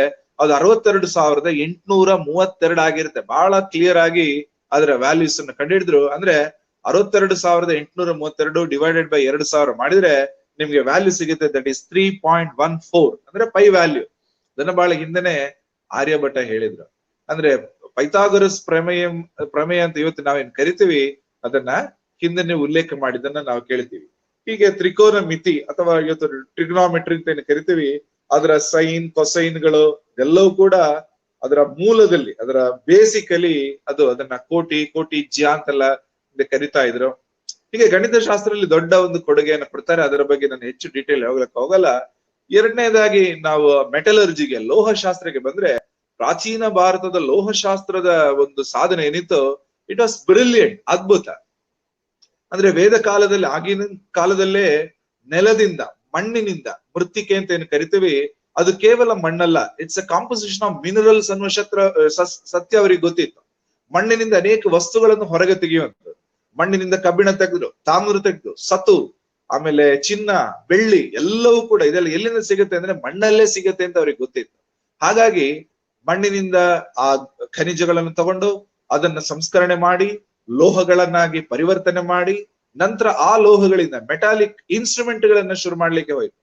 ಅದು ಉಪಕರಣಗಳಿರ್ಬಹುದು, ಆಯುಧಗಳಿರ್ಬಹುದು, ಆಭರಣಗಳಿರ್ಬಹುದು, ಅನೇಕ ರೀತಿಯಂತಹ ಲೋಹದ ಬಳಕೆಯನ್ನ ಪ್ರಾಚೀನ ಭಾರತದಲ್ಲೂ ಮಾಡ್ಲಿಕ್ಕೆ ಹೋಗ್ತಾರೆ. ಅದಕ್ಕೆ ಉದಾಹರಣೆಗೆ ಮೊಹೆಂಜದಾರೋ ಹರಪ್ಪದಲ್ಲಿ ಕ್ರಿಸ್ತ ಪೂರ್ವ 3000 ವರ್ಷಗಳಲ್ಲಿ ಸಿಕ್ಕಿದಂತಹ ಎವಿಡೆನ್ಸಸ್ ಇದೆ. ಅಲ್ಲಿ ಸಾಕಷ್ಟು ಉತ್ಖನನದ ಎಕ್ಸ್ಕವೇಷನ್ ಆದ ಆಧಾರದ ಮೇಲೆ ಅವರಿಗೆ ಸಾಕಷ್ಟು ಉದಾಹರಣೆಗಳು ಕೂಡ ಅಲ್ಲಿ ಸಿಗುತ್ತೆ. ಉದಾಹರಣೆಗೆ ಇವತ್ತು ಕೂಡ ನಿಮಗೆ ಬೇಕಿದ್ರೆ ದೆಹಲಿಯ ಕುತುಬ್ ಮಿನಾರ್ ಅಂತ ಏನಿದೆ ಅದರ ಪಕ್ಕದಲ್ಲಿ ವಿಷ್ಣು ಸ್ತಂಭ ಅಂತ ಇದೆ. ಅಯನ್ ಸ್ಟ್ಯಾಚ್ಯೂ ಅಂತಲೂ ಅಥವಾ ಅಯನ್ ಪಿಲ್ಲರ್ ಅಂತಲೂ ಕರೀತಾರೆ. ಆ ಉಕ್ಕಿನ ಸ್ತಂಭ ಎಷ್ಟೋ ವರ್ಷಗಳಿಂದ ಅಲ್ಲಿ ಇದೆ, ಗೊತ್ತಿಲ್ಲ ಎಕ್ಸಾಕ್ಟ್ ಯಾವಾಗ ಅಲ್ಲಿ ಇಟ್ರು ಅಂತ ನಮ್ಗೆ ಗೊತ್ತಿಲ್ಲ. ಬಟ್ ಸೆಂಚುರೀಸ್, ಶತಮಾನಗಳ ಹಿಂದೆನೆ ಅಂತಲೇ ಹೇಳ್ತಾರೆ. ಕೆಲವರು 12ನೇ ಶತಮಾನ ಅಂತ ಹೇಳ್ತಾರೆ. ಅಲ್ಲಿ ನಿರೂಪಿಸಿದಂಥದ್ದು 400 ಅಂದ್ರೆ 4ನೇ ಶತಮಾನ ಅಂತ ಅಲ್ಲಿ ಗುರುತಿಸ್ತಾರೆ.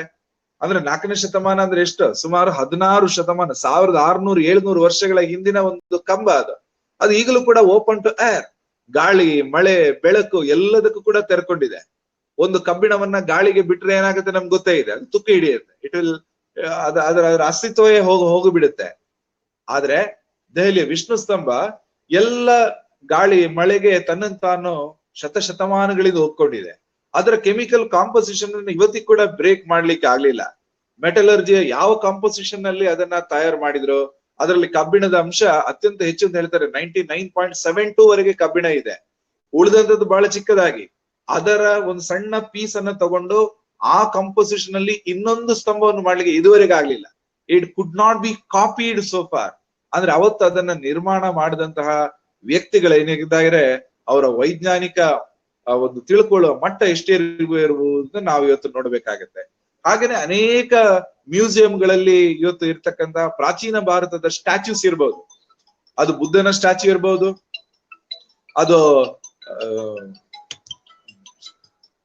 ಅದು ಬುದ್ಧನ ಸ್ಟ್ಯಾಚ್ಯೂ ಇರ್ಬೋದು, ಅದು ನಟರಾಜನ ಮೂರ್ತಿಗಳಿರ್ಬೋದು. ಇವತ್ತು ಬೇರೆ ಬೇರೆ ದೇಶ ವಿದೇಶಗಳ ಮ್ಯೂಸಿಯಂಗಳೆಲ್ಲ ನೆಟ್ಟಿದ್ದಾರೆ. ಆ ಮೂರ್ತಿಗಳನ್ನ ಆ ಒಂದು ಏನು ಸ್ಟ್ರಕ್ಚರ್ ಅನ್ನ ಮಾಡ್ಲಿಕ್ಕೆ ಬೇಕಾದಂತಹ ಪ್ರಾವೀಣ್ಯತೆ, ಲೋಹಶಾಸ್ತ್ರದ ಒಂದು ಅರಿವು ಇದೆಲ್ಲ ಎಷ್ಟಿದೆ ಅಂತ ನಮಗೆ ಗೊತ್ತಿರುತ್ತೆ. ಕೆಲವೊಂದು ಚಿಕ್ಕ ಮೂರ್ತಿ ಅಂತ ಕಾಣ ಸಿಗುತ್ತೆ, ಕೇವಲ ಒಂದು 2 ಫೀಟ್ ಅದು ಕೆಲವು ಇದೆ, ಕೆಲವೊಂದು 2 ಮೀಟರ್ ಅದು ಇದೆ. ಹೀಗೆ ಮೂರ್ತಿಗಳಿದೆ ಬೇರೆ ಬೇರೆ, 4 ಅಡಿಯದ್ದು 7 ಅಡಿಯದ್ದೆಲ್ಲ ಇದೆ. ಆ ಮೂರ್ತಿಗಳ ಭಾರ ನೋಡಿದ್ರೆ ಕೆಲವೊಂದು 800 kg ಇದೆ, ಕೆಲವೊಂದೆಲ್ಲ 1000 kg ಇದೆ, ಟನ್ ಗಟ್ಲೆ ಇದೆ.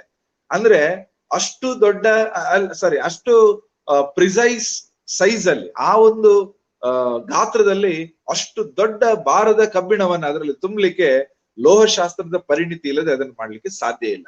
ಹಾಗೇನೆ ಬೇರೆ ಬೇರೆ ಕಡೆ ಹಿತ್ತಾಳೆ, ಕಂಚು, ಈ ತರ ತಾಮ್ರ ಯುಗ ಅಂತ ನಾವೇನ್ ಕರಿತೀವಿ, ಆ ತಾಮ್ರ ಯುಗದಲ್ಲಿ ಮಾಡಿದ ತುಂಬಾ ವಿಗ್ರಹಗಳು, ಅದು ಆನೆಯದ್ದಿರ್ಬೋದು, ಕುದುರೆಯದಿರ್ಬೋದು, ಒಂದು ರಾಜನ ರಾಜಧಾನಿಯಲ್ಲಿ ಇರ್ತಕ್ಕಂಥ ಬೇರೆ ಬೇರೆ ಅಂಶಗಳಿರ್ಬೋದು, ಎಲ್ಲವನ್ನು ಕೂಡ ಎಲ್ಲವನ್ನು ಕೂಡ ನಾವು ಬೇರೆ ಬೇರೆ ಮ್ಯೂಸಿಯಂಗಳಲ್ಲಿ ಇವತ್ತು ಕಾಣ್ತೀವಿ ಪ್ರಾಚೀನ ವಿಗ್ರಹಗಳನ್ನ. ಹಾಗೇನೆ ಇವತ್ತು ನೀವು ಮೆಟಲರ್ಜಿಯ ಬೇರೆ ಬೇರೆ ಅಂಶಗಳನ್ನ ಬೇರೆ ಬೇರೆ ಕಾಲಮಾನದಲ್ಲಿ ನೋಡಿದ್ರೆ ಅದು ರಾಜಸ್ಥಾನದಲ್ಲಿ ಇರಬಹುದು, ತಕ್ಷಶಿಲಾದಲ್ಲಿ ಇರಬಹುದು, ಬೇರೆ ಬೇರೆ ಸೆಂಚುರಿಗಳಲ್ಲಿ ಆತರ ವಿಗ್ರಹಗಳನ್ನ ನಾವು ಕಾಣ್ಲಿಕ್ಕೆ ಸಾಧ್ಯ ಇದೆ. ಇವತ್ತು ಕೂಡ ಬೇರೆ ಬೇರೆ ದೇವಸ್ಥಾನಗಳಿರ್ತಕ್ಕಂತಹ ವಿಗ್ರಹಗಳು, ಅಂದ್ರೆ ಪೂಜೆ ಮಾಡತಕ್ಕಂಥ ವಿಗ್ರಹಗಳು, ದೇವರಿಗೆ ಇರ್ತಕ್ಕಂಥ ಆಭರಣಗಳಿರ್ಬೋದು, ಆ ದೇವತೆಗಳಿಗೆ ಇರ್ತಕ್ಕಂತಹ ಖಡ್ಗ ಅಂದ್ರೆ ಆಯುಧಗಳಿರ್ಬೋದು, ಅದೆಲ್ಲವೂ ಕೂಡ ನಮ್ಮ ಲೋಹಶಾಸ್ತ್ರದ ಇಂಪಾರ್ಟೆನ್ಸ್ ಅನ್ನ ಹೇಳ್ಕೊಡುತ್ತೆ. ಹೀಗೆ ಲೋಹಶಾಸ್ತ್ರದಲ್ಲಿ ದೊಡ್ಡ ಸಾಧನೆಯನ್ನ ನಮ್ಮವರು ಮಾಡಿದ್ದಾರೆ. ಆಭರಣಗಳ ಲೋಕದಲ್ಲಂತ ಹೇಳಕ್ಕೆ ಆಗಲ್ಲ, ವಿವಿಧ ವಿನ್ಯಾಸಗಳು, ವಿವಿಧ ಸೈಜ್ಗಳು. ಸೊ ಆಭರಣಗಳಲ್ಲಿ ಕೂಡ ಅಂದ್ರೆ ಮೆಟಲರ್ಜಿಯ ಇನ್ನೊಂದು ಎಂಡ್ ಅನ್ನು ಕೂಡ ನಾವು ಆಭರಣಗಳಲ್ಲಿ ಕಾಣಬಹುದು. ಸಸ್ಯಶಾಸ್ತ್ರ ಬಾಟ್ನಿ ಏನಿದೆ ಇವತ್ತು ವಿಕಸಿತಗೊಂಡಂತಹದ್ದು.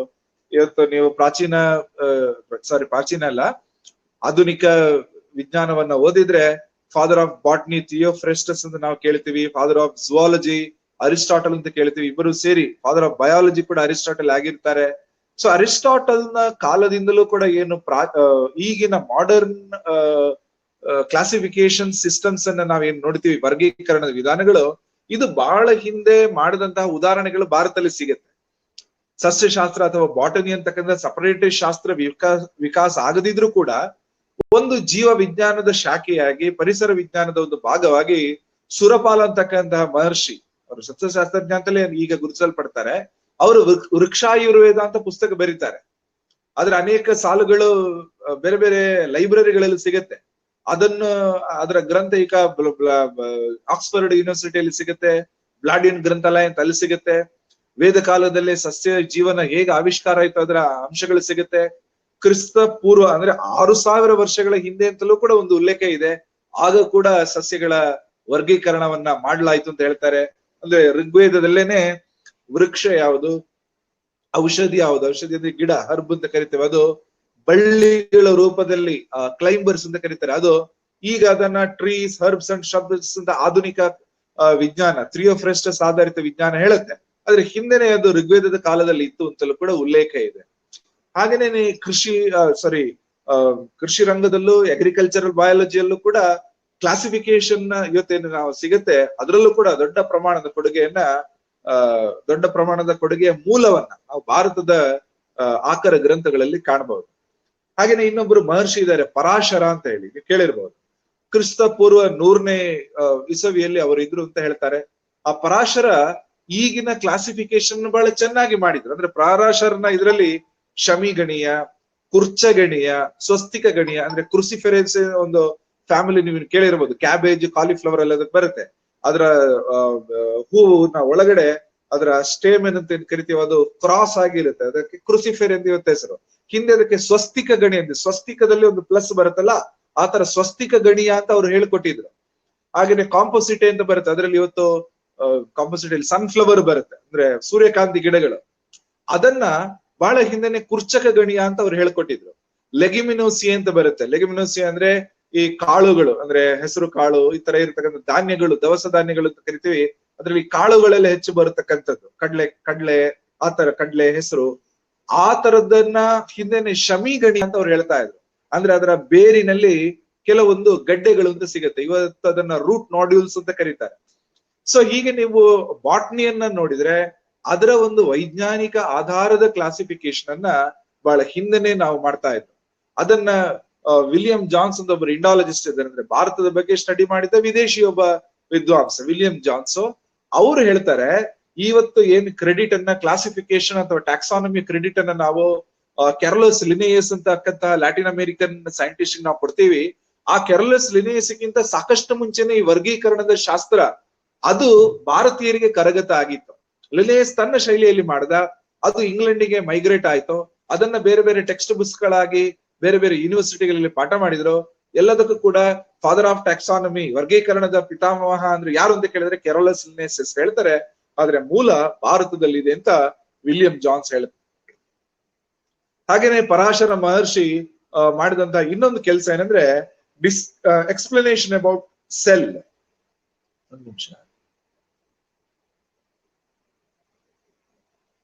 ಒಂದು ಕೋಶ, ಅದರ ಒಂದು ಸ್ಟೈಲ್ ಅನ್ನ ಅವರು ವರ್ಣನೆ ಮಾಡ್ತಾರೆ. ಕೋಶ ಅಂದ್ರೆ ಹೇಗಿರುತ್ತೆ, ಒಂದು ಜೀವಿಯ ಮೂಲಭೂತ ಘಟಕ ಏನಿದೆ ಜೀವನದ್ದು, ಅದು ಸೆಲ್ ಆಗಿರುತ್ತೆ ಅಂತ ರಾಬರ್ಟ್ ಹುಕ್ ಐಡೆಂಟಿಫೈ ಮಾಡಿದ ಮೇಲೆ ಗೊತ್ತಾಗತ್ತೆ. ಅದಕ್ಕಿಂತ ಮುಂಚೆನೆ ರಾಬರ್ಟ್ ಹುಕ್ ಮಾಡಿದ 1665 ಅಲ್ಲಿ, ಅದಕ್ಕಿಂತ ಸಾಕಷ್ಟು ಮುಂಚೆನೆ ಕ್ರಿಸ್ತ ಪೂರ್ವ 100ನೇ ಇಸವಿಯಲ್ಲೇನೆ ಸೂಕ್ಷ್ಮ ಪತ್ರಕ ಅಂದ್ರೆ ಅದರ ಒಳ ಕವಚ ಅಂತ ಕರೀತಾರೆ, ಇನ್ನರ್ ಮೆಮ್ಬ್ರಿ, ಕಲಾವೇಷ್ಟನ ಹೊರ ಕವಚ, ಔಟರ್ ಮೆಮ್ಬ್ರಿ, ಆಮೇಲೆ ರಂಜಕಯುಕ್ತ ರಸಾಶ್ರಯ ಅಂತ ಕರಿತೇವೆ, ಅಂದ್ರೆ ಇವತ್ತು ನಾವು ಸೈಟೋಪ್ಲಾಸಮ್ ಅಂತ ಕರಿತೀವಿ.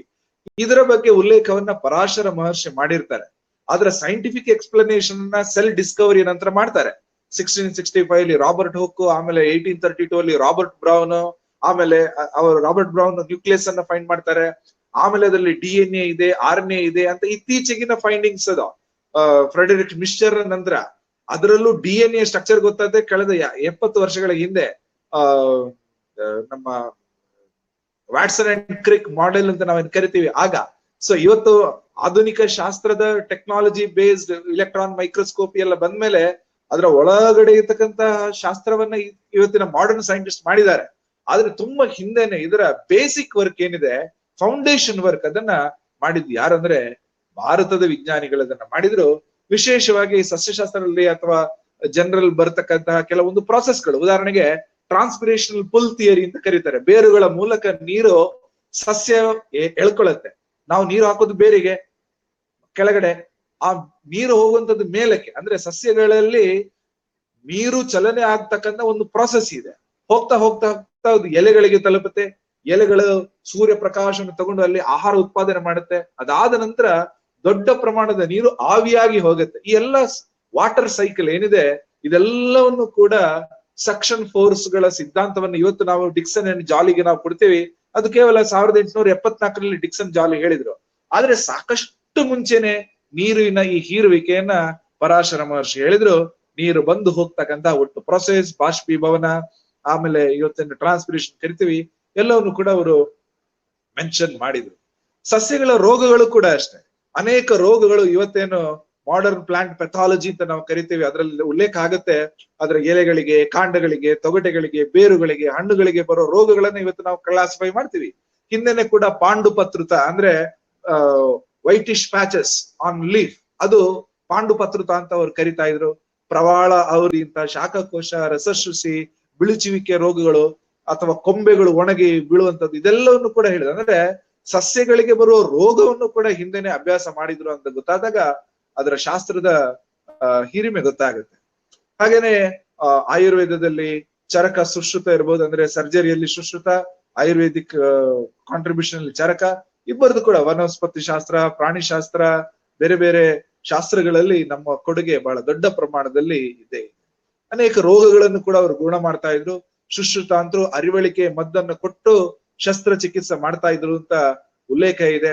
ಹಾಗೇನೆ ಭಾರತದಲ್ಲಿ ನಮ್ಮ ಶರೀರದ ಒಳಗಡೆ ರಕ್ತ ಪರಿಚಲನೆಯ ಒಂದು ಅಂಶಗಳೇನಿರುತ್ತೆ, ಬ್ಲಡ್ ಸರ್ಕ್ಯುಲೇಷನ್, ಅದು ಕೂಡ ದೊಡ್ಡ ಪ್ರಮಾಣದಲ್ಲಿ ಇದೆ ಅಂತ ಹೇಳಿ ಹೇಳ್ತಾರೆ. ಅಂದ್ರೆ ಅವರ ಸ್ಟಡಿ ಹೇಳ್ತಾರೆ. ಸುಮಾರು 125 ಬಗೆಯ ಸರ್ಜಿಕಲ್ ಇನ್ಸ್ಟ್ರೂಮೆಂಟ್ ಅನ್ನ ಸುಶ್ರುತ ಹೊಂದಿದ್ರು, ಸರ್ಜರಿ ಮಾಡ್ತಾ ಇದ್ರು. ಆ ಮೂಲಕ ಆ ಸರ್ಜರಿ ಮಾಡ್ತಕ್ಕಂತಹ ಇದೇನಿದೆ ಏನು ಉಪಕರಣಗಳೇನಿದೆ ಅದು ಇವತ್ತು ಕೂಡ ಇದೆ. ಫಾರ್ ಎಕ್ಸಾಂಪಲ್ ಸಿಂಹ ಬೇದಿ ಅಂತಕ್ಕಂಥ ಒಂದು ಫೋರ್ಸೆಪ್ಸ್ ಅನ್ನು ಅವ್ರು ಬಳಸ್ತಾ ಇದ್ರು ಅಂತ ಹೇಳ್ತಾರೆ. ಇವತ್ತು ಅದನ್ನ ಲಯನ್ಸ್ ಫೋರ್ಸೆಪ್ಸ್ ಅಂತ ಮೆಡಿಕಲ್ ಟರ್ಮಿನಾಲಜಿಯಲ್ಲೇ ಹೇಳ್ತಾರೆ. ಸರ್ಜರಿ ಮಾಡ್ಲಿಕ್ಕೆ ಲಯನ್ಸ್ ಫೋರ್ಸೆಪ್ಸ್ ಬೇಕೇ ಬೇಕು. ಅದನ್ನ ಹಿಂದೆನೆ ಸುಶ್ರುತನ ಕಾಲದಲ್ಲಿ ಸಿಂಹ ಬೇದಿ ಅಂತ ಕರಿತಾ ಇದ್ರು. ಅಂದ್ರೆ ಆ ರೀತಿಯಂತಹ ಒಂದು ಉಪಕರಣವನ್ನ ಹಿಂದೆನೆ ನಾವು ತಗೊಂಡಿದ್ವಿ. ಆಮೇಲೆ ನೀವು ಬೇರೆ ಬೇರೆ ಹಂತಗಳಲ್ಲಿ ನೋಡಿದ್ರೆ, ಉದಾಹರಣೆಗೆ ಸಿಸ್ಟರ್ ನಿವೇದಿತಾ ಭಾರತಕ್ಕೆ ಬಂದ ಮೇಲಂತೂ ಅವ್ರು ಐರಿಷ್ ಮಹಿಳೆ, ವಿವೇಕಾನಂದರ ಪ್ರೇರಣೆಯಿಂದ ಭಾರತಕ್ಕೆ ಬಂದ್ರು. ಅವರಂತೂ ಆಗಾಗ ಕೇಳ್ತಾ ಇದ್ರು, ನೀವೆಂತ ಭಾರತೀಯರು ನೀವು, ಚರಕ ಸುಶ್ರುತನನ್ನು ಮರೆತ ಭಾರತೀಯರ ನೀವು, ಭಾಸ್ಕರಾಚಾರ್ಯ ಶಂಕರಾಚಾರ್ಯರನ್ನ ಮರೆತ ಭಾರತೀಯರ ನೀವು, ಡಾರ್ವಿನ್ ಮತ್ತು ನ್ಯೂಟನ್ ಇವರಿಗಿಂತ ಮೇಲೆ ತಂದ್ಕೊಂಡಿದ್ದೀರಾ ಅಂತ ಭಾರತೀಯರಿಗೆ ಭಾರತೀಯ ವಿಜ್ಞಾನಿಗಳ ಸಾಧನೆಯನ್ನ ಮೆಲುಕು ಹಾಕ್ಲಿಕ್ಕೆ ಆ ಒಂದು ಪ್ರಯತ್ನ ಬೇಕು ಅಂತ ಅವ್ರು ಹೇಳ್ತಾ ಇದ್ದಾರೆ. ದೊಡ್ಡ ಪ್ರಮಾಣದಲ್ಲಿ ಅದನ್ನ ಹೇಳ್ತಾ ಇದ್ದಾರೆ. ಖಗೋಳ ಶಾಸ್ತ್ರದಲ್ಲಿ ನಮ್ಮ ಕೊಡುಗೆ ಬಹಳ ದೊಡ್ಡದು, ಸಿಕ್ಕಾಪಟ್ಟೆ ದೊಡ್ಡದು. ಉದಾಹರಣೆಗೆ ಆರ್ಯಭಟ, 5ನೇ ಶತಮಾನದ ಆರ್ಯಭಟ ಏನಿದೆ, ಖಗೋಳ ವಿಜ್ಞಾನಿ ಗಣಿತಜ್ಞ, ಅವರು ಶ್ರೇಷ್ಠ ಆರ್ಯಭಟಿಯ ಮೂಲಕ ತನ್ನ ಕೊಡುಗೆಯನ್ನ ಅವರು ಕೊಡ್ತಾರೆ.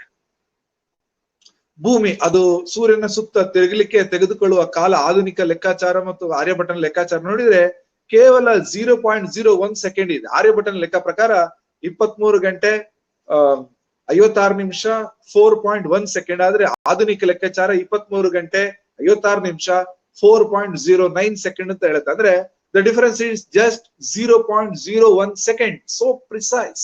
ಇಷ್ಟು ನಿಖರವಾದಂತಹ ಒಂದು ಲೆಕ್ಕಾಚಾರವನ್ನ ಆರ್ಯಭಟ ಹಿಂದೆ ಕೊಟ್ಟಿದ್ರು. ಅಂದ್ರೆ ಅದರ ಇಂಪಾರ್ಟೆನ್ಸ್ ಗೊತ್ತಾಗುತ್ತೆ ಕಾಲಗಣನೆಯಲ್ಲಿ. ಉದಾಹರಣೆಗೆ ಕ್ಯಾಲ್ಕುಲೇಷನ್ ಆಫ್ ಟೈಮ್ ಏನಿದೆ, ಅದರ ಬೇಸಿಕ್ ಯೂನಿಟ್ ಇವತ್ತು ಇಂಟರ್ನ್ಯಾಷನಲ್ ಸ್ಟ್ಯಾಂಡರ್ಡ್ ಯೂನಿಟ್ ಅನ್ನು ನೋಡಿದ್ರೆ, ISI ಯೂನಿಟ್ ನೋಡಿದ್ರೆ ಸೆಕೆಂಡ್ ಅಂತ ಕರೀತಾರೆ. ಆದ್ರೆ ಸೆಕೆಂಡಿಗಿಂತಲೂ ಕೆಳಗಿನ ಒಂದು ಸಮಯದ ಪರಿಪಾಲನೆಯ ಅಂಶವನ್ನ ನಾವು ನಮ್ಮ ಭಾರತದಲ್ಲಿ ಹೇಳ್ತಾ ಇದ್ವಿ. ಅದನ್ನ ತ್ರುಟಿ ಅಂತ ಕರಿತಾ ಇದ್ವಿ. ತ್ರುಟಿ ಅಂದ್ರೆ ಒಂದು ಎಸಳು ಹೂ ಇದ್ರೆ ಅದನ್ನ ಹರಿತಕ್ಕಂತಹ ಸಂದರ್ಭ ಏನಿದೆ ಅದನ್ನ ತ್ರುಟಿ ಅಂತ ಕರೀತಾರೆ. ಆ ತ್ರುಟಿ ಏನಿದೆ ಅದನ್ನ ಇಟ್ ಈಸ್ 33,750ನೇ ಫ್ರಾಕ್ಷನ್ ಆಫ್ ಸೆಕೆಂಡ್ ಅಂತ ಕರೀತಾರೆ. ಅಂದ್ರೆ ಇವತ್ತು ಜಗತ್ತು ಕಂಡ ಅತ್ಯಂತ ಫ್ರಾಕ್ಷನ್ ಯೂನಿಟ್ ಆಫ್ ಟೈಮ್. ಆತರ 100 ತ್ರುಟಿಯನ್ನು ಸೇರಿಸಿದ್ರೆ ಒಂದು ತತ್ಪರ ಅಂತ ಕರಿತಾ ಇದೆ. ಹಾಗೇನೆ 45 ತತ್ಪರ ಸೇರಿದ್ರೆ 1 ನಿಮಿಷ ಅಂತ ಕರಿತೀವಿ, ನಿಮೇಶ. ಹಾಗೆ 30 ನಿಮಿಷ ಸೇರಿದ್ರೆ 1 ಪ್ರಾಣ, 3 ನಿಮಿಷ ಸೇರಿದ್ರೆ 1 ವಿಫಲ, 60 ವಿಫಲಗಳು ಸೇರಿದ್ರೆ 1 ಪಾಲ, 60 ಪಾಲಗಳು ಸೇರಿದ್ರೆ 1 ಘಟಿಕ, 60 ಘಟಿಕೆಗಳು ಸೇರಿದ್ರೆ 1 ದಿನ ಅಂತ ಹೇಳ್ತಾ ಇದೆ.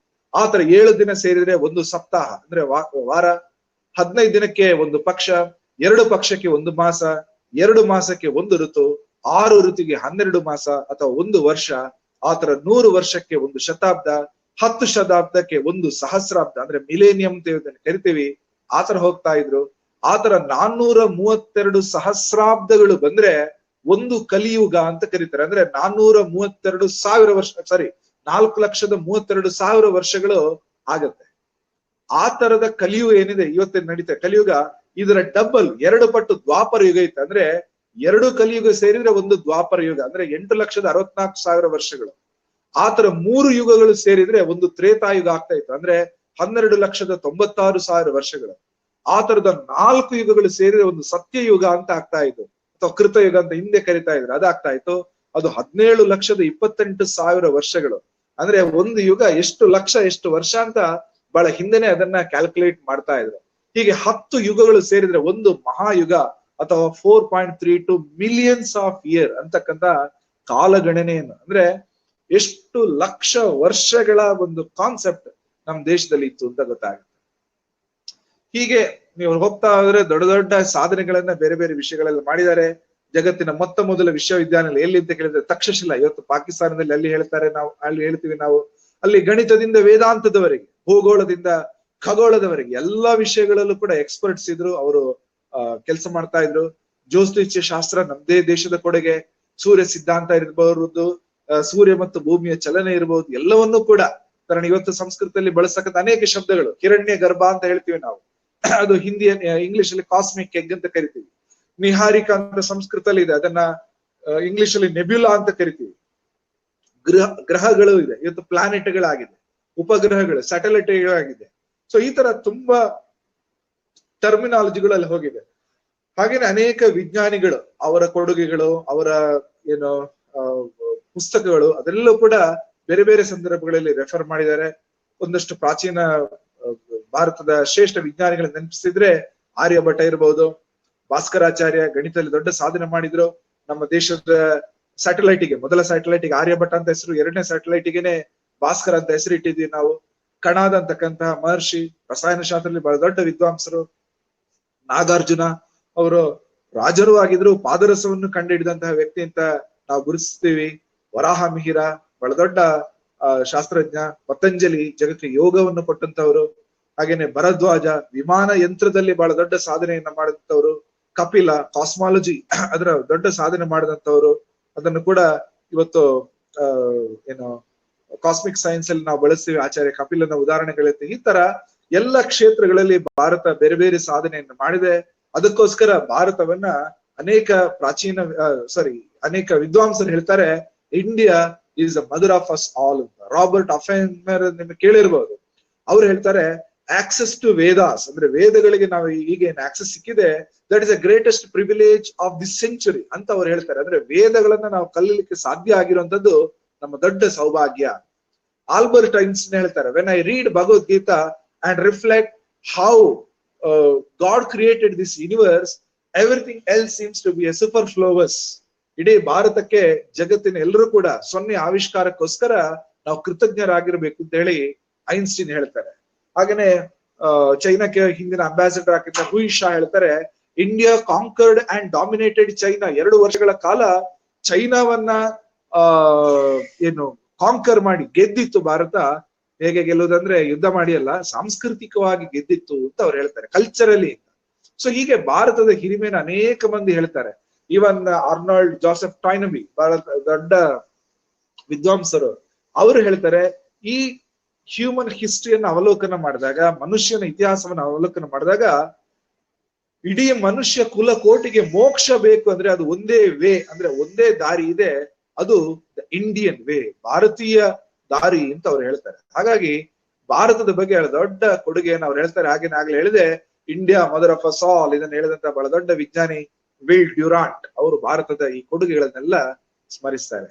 ಈಗ ನೀವು ಜಗತ್ತಿನ ಬೇರೆ ಬೇರೆ ದೇಶಗಳಿಗೆ ಹೋದ್ರೆ ಅದರ ಇಂಪ್ರಿಂಟ್ಸ್ ಕೂಡ ಇರುತ್ತೆ. ಇವತ್ತು ಭಾರತ ಅನ್ನುವಂಥದ್ದು ಪೊಲಿಟಿಕಲಿ ಬಹಳ ಚಿಕ್ಕ ದೇಶ, ಆದ್ರೆ ಹಿಂದೆ ಪಾಕಿಸ್ತಾನ, ಬಾಂಗ್ಲಾದೇಶ ಇದೆಲ್ಲ ನಮ್ಮ ಪಾರ್ಟ್ ಆಗಿತ್ತು. ಇನ್ನು ಹಿಂದೆ ನೋಡಿದ್ರೆ ನೇಪಾಳ, ಇಂಡೋನೇಷ್ಯಾದವರೆಗೆ ಕೂಡ ನಾವು ಹೋಗಿದ್ವಿ. ಅಲ್ಲೆಲ್ಲ ಕೂಡ ಇವತ್ತಿಗೂ ಕೂಡ ನಮ್ಮ ದೇಶದ ಪದಚಿಹ್ನೆಗಳನ್ನು ಕಾಣ್ತೀವಿ. ಇಂಗ್ಲೆಂಡ್ ನಲ್ಲಿ ಇಂಡೋನೇಷ್ಯಾದಲ್ಲಿ ಇವತ್ತು ಕೂಡ ಗಣೇಶನ ಚಿತ್ರ ಇರ್ತಕ್ಕಂಥ ನೋಟ್ಗಳಲ್ಲಿ ಬರುತ್ತೆ. ಅಲ್ಲಿ ಗರುಡ ಏರ್ವೇಸ್ ಅಂತ ಇದೆ, ಅಲ್ಲಿ ಬಾಲಿ ಟೆಂಪಲ್ ಗಳಲ್ಲಿ ನಮ್ಮ ಉಲ್ಲೇಖ ಇದೆ, ಅಲ್ಲಿ ಜಕಾರ್ತಾ ಯೂನಿವರ್ಸಿಟಿಯಲ್ಲಿ ಬೇರೆ ಬೇರೆ ಕಡೆ ಕೃಷ್ಣ ಅರ್ಜುನ ಸಂವಾದ ಆಗಿರ್ತಕ್ಕಂಥ ಚಿತ್ರಗಳಿರ್ತಕ್ಕಂಥ ಉಲ್ಲೇಖಗಳಿದೆ. ಕಾಂಬೋಡಿಯಾದಲ್ಲೂ, ಇಂಡೋನೇಷ್ಯಾದಲ್ಲೂ, ಬಾಲಿಯಲ್ಲೂ ಅನೇಕ ಕಡೆಗಳಲ್ಲಿ ರಾಮಾಯಣ ಇವತ್ತಿಗೂ ಕೂಡ ಜನಜೀವನದಲ್ಲಿ ಅವರದ್ದು ಹಾಸೊಕ್ಕಾಗಿರ್ತಕ್ಕಂಥ ಅಂಶವನ್ನು ನಾವು ಕಾಣ್ತೀವಿ. ನಾವು ವಿಯೆಟ್ನಾಂನಲ್ಲಿ ಅನೇಕ ಭಾರತೀಯ ದೇಗುಲಗಳಿದೆ, ಮಲೇಷ್ಯಾದಲ್ಲಿದೆ, ಮಯನ್ಮಾರ್ ಇವತ್ತಿನ ಬರ್ಮಾದಲ್ಲಿ ಇದೆ. ಹೀಗೆ ನೀವು ಜಗತ್ತಿನ ಬೇರೆ ಬೇರೆ ದೇಶಗಳಲ್ಲಿ ಹೋದ್ರೆ, ಕಾಂಬೋಡಿಯಾದಲ್ಲಿ ಸೇರ್ಕೊಂಡ ಹಾಗೆ ಎಲ್ಲಾ ಕಡೆನೂ ಕೂಡ ಭಾರತದ ಪದಚಿಹ್ನೆಗಳನ್ನ ನಮಗೆ ಕಾಣ್ಲಿಕ್ಕೆ ಆಗುತ್ತೆ. ಹೀಗೆ ಜಗತ್ತಿನ ಬೇರೆ ಬೇರೆ ದೇಶಗಳಿಗೆ ನಾವು ಕೊಡುಗೆಯನ್ನು ಕೊಟ್ಟಿದ್ದೀವಿ. ನಮ್ಮಿಂದಾಗಿ ಅನೇಕ ದೇಶಗಳಿಗೆ ಕೂಡ ಒಂದು ದೊಡ್ಡ ಪ್ರಮಾಣದ ವೈಜ್ಞಾನಿಕ ಕೊಡುಗೆ, ಅದರಲ್ಲಿ ನಮ್ಮ ಪಾತ್ರವನ್ನು ಕೂಡ ನಾವು ಕಾಣ್ತೇವೆ. ಹೀಗೆ ಮೇಲಿಂದ ಮೇಲೆ ಒಂದಷ್ಟು ಅಂಶಗಳನ್ನ ಉಲ್ಲೇಖ ಮಾಡದೆ ಎಲ್ಲಾ ಕ್ಷೇತ್ರದಲ್ಲೂ, ಅಂದ್ರೆ ಲೋಹಶಾಸ್ತ್ರ, ಗಣಿತಶಾಸ್ತ್ರ ಮಾತ್ರ ಅಲ್ಲ, ಭರತನಾಟ್ಯಕ್ಕೆ ಸೇರ್ಕೊಂಡ ಹಾಗೆ ನಾಟ್ಯ ಪ್ರಕಾರಗಳಲ್ಲೂ, ಕಲೆಯಲ್ಲೂ ಕೂಡ, ತಂತ್ರಜ್ಞಾನದಲ್ಲೂ ಕೂಡ, ರಾಜಕೀಯ ನಿಪುಣತೆಯಲ್ಲೂ ಕೂಡ, ಭಾಷಾಶಾಸ್ತ್ರದಲ್ಲೂ ಕೂಡ, ವ್ಯಾಕರಣ ಶಾಸ್ತ್ರದಲ್ಲೂ ಕೂಡ. ಭಾರತದ ವ್ಯಾಕರಣ ಶಾಸ್ತ್ರ ನೋಡಿದ್ರೆ ಅದನ್ನ ಬೀಟ್ ಮಾಡೋ ಯಾವ ವ್ಯಾಕರಣ ಶಾಸ್ತ್ರನೂ ಕೂಡ ಎಲ್ಲೂ ಇಲ್ಲ. ABCD ವರ್ಣಮಾಲೆಯಲ್ಲಿ ಇರ್ತಕ್ಕಂಥ ವೈಜ್ಞಾನಿಕ ಅಂಶಗಳ 1000 ಪಟ್ಟು ದೊಡ್ಡ ವೈಜ್ಞಾನಿಕ ಅಂಶಗಳು ನಮ್ಮ ಕನ್ನಡ ಅಥವಾ ಭಾರತೀಯ ಭಾಷೆಗಳ ವರ್ಣಮಾಲೆಯಲ್ಲಿ ಇದೆ. ಅದರ ವರ್ಗೀಕರಣ ಇರ್ಬೋದು, ವ್ಯಂಜನಗಳು, ಅವರ್ಗೀಯ ವ್ಯಂಜನಗಳು, ಅಥವಾ ಅನುನಾಸಿಕಗಳು, ಅಥವಾ ಬೇರೆ ಬೇರೆ ವರ್ಗಗಳು ಅಂತ ಕರಿತೇವೆ. ಕವರ್ಗ, ಕಚಟ, ತಪ, ಗಂಜಣ, ನಮ, ಈ ತರ ಅನುನಾಸಿಕಗಳು ಯಾವ್ದು ಎಲ್ಲಿಂದ ಪ್ರೊನೌನ್ಸ್ ಆಗ್ಬೇಕು, ಕ, ಚ, ಟ, ತ, ಪ ಯಾಕೆ ಹೇಳ್ತೇವೆ, ನ, ಞ, ಣ, ನ, ಮ ಹೇಳಿದಾಗ ನಮ್ಮ ಮೂಗಿನ ಅನುನಾಸಿಕದಿಂದ ನಾವು ಹೇಳ್ತೇವೆ. ಪ, ಪ, ಬ, ಬ, ಮ ಹೇಳುವಾಗ ನಮ್ಮ ತುಟಿಗಳು ತಾಗಬೇಕು. ಅದನ್ನೆಲ್ಲ ಬೇರೆ ಬೇರೆ ಪ್ರತ್ಯೇಕ ಮಾಡಿದ್ದಾರೆ. ಓಷ್ಟ ಅಂದ್ರೆ ನಮ್ಮ ನಾಲಿಗೆ ತುದಿ ಒಳಗಡೆ ಇಲ್ಲಿಯ ಪೆಲೇಟಿನ ಭಾಗಕ್ಕೆ ತಾಗಬೇಕು ಅನ್ನೋದ್ರ ಮೇಲೆ ಶಬ್ದಗಳ ಉತ್ಪತ್ತಿಯನ್ನ ನೋಡಿದ್ದಾರೆ. ಕೆಲವೊಂದು ಎಲ್ಲೂ ಮಾಡಕ್ಕಾಗಲ್ಲ, ಅದನ್ನ ಅವರ್ಗೀಯ ವ್ಯಂಜನಗಳಂತ ಯ, ರ, ಲ, ವ, ಶ, ಸ ಇದರಲ್ಲಿ ಇಟ್ಟಿದ್ದಾರೆ. ಹೀಗೆ ಕ್ಲಾಸಿಫಿಕೇಶನ್ ಆಫ್ ಸೌಂಡ್ಸ್ ಎಷ್ಟು ವೈಜ್ಞಾನಿಕ ಅನ್ನೋದು ಕೂಡ ನಮ್ಗೆ ಗೊತ್ತಾಗುತ್ತೆ. ಹೀಗೆ ಭಾರತದ ಯಾವುದೇ ರೀತಿಯಂತಹ ಒಂದು ಕಾನ್ಸೆಪ್ಟ್ ಅನ್ನು ನೀವು ತಗೊಂಡ್ರು ಕೂಡ ಅದರೊಂದು ವೈಜ್ಞಾನಿಕ ಹಿನ್ನೆಲೆ ಇದೆ. We have to proud of our rich scientific history ಅಂತ ನನ್ಗೆ ಹೇಳಕ್ಕೆ ಬಹಳ ಹೆಮ್ಮೆ ಆಗುತ್ತೆ. ತರ ಒಂದೆರಡು ಅಂಶಗಳನ್ನ ನಿಮ್ಮ ಗಮನಕ್ಕೆ ತರುವ ಪ್ರಯತ್ನ ಮಾಡಿದ್ದೇನೆ. ಪ್ರಶ್ನೆಗಳೇನಾಗುತ್ತೆ ಇದ್ರೆ ಕೇಳ.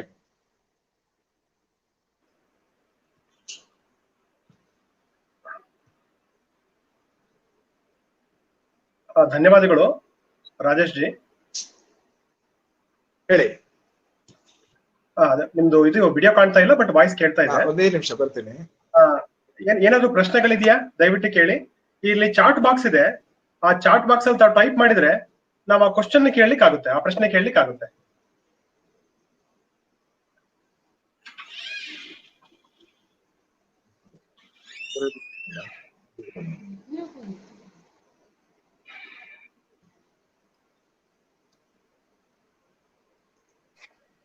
ಹಲೋ.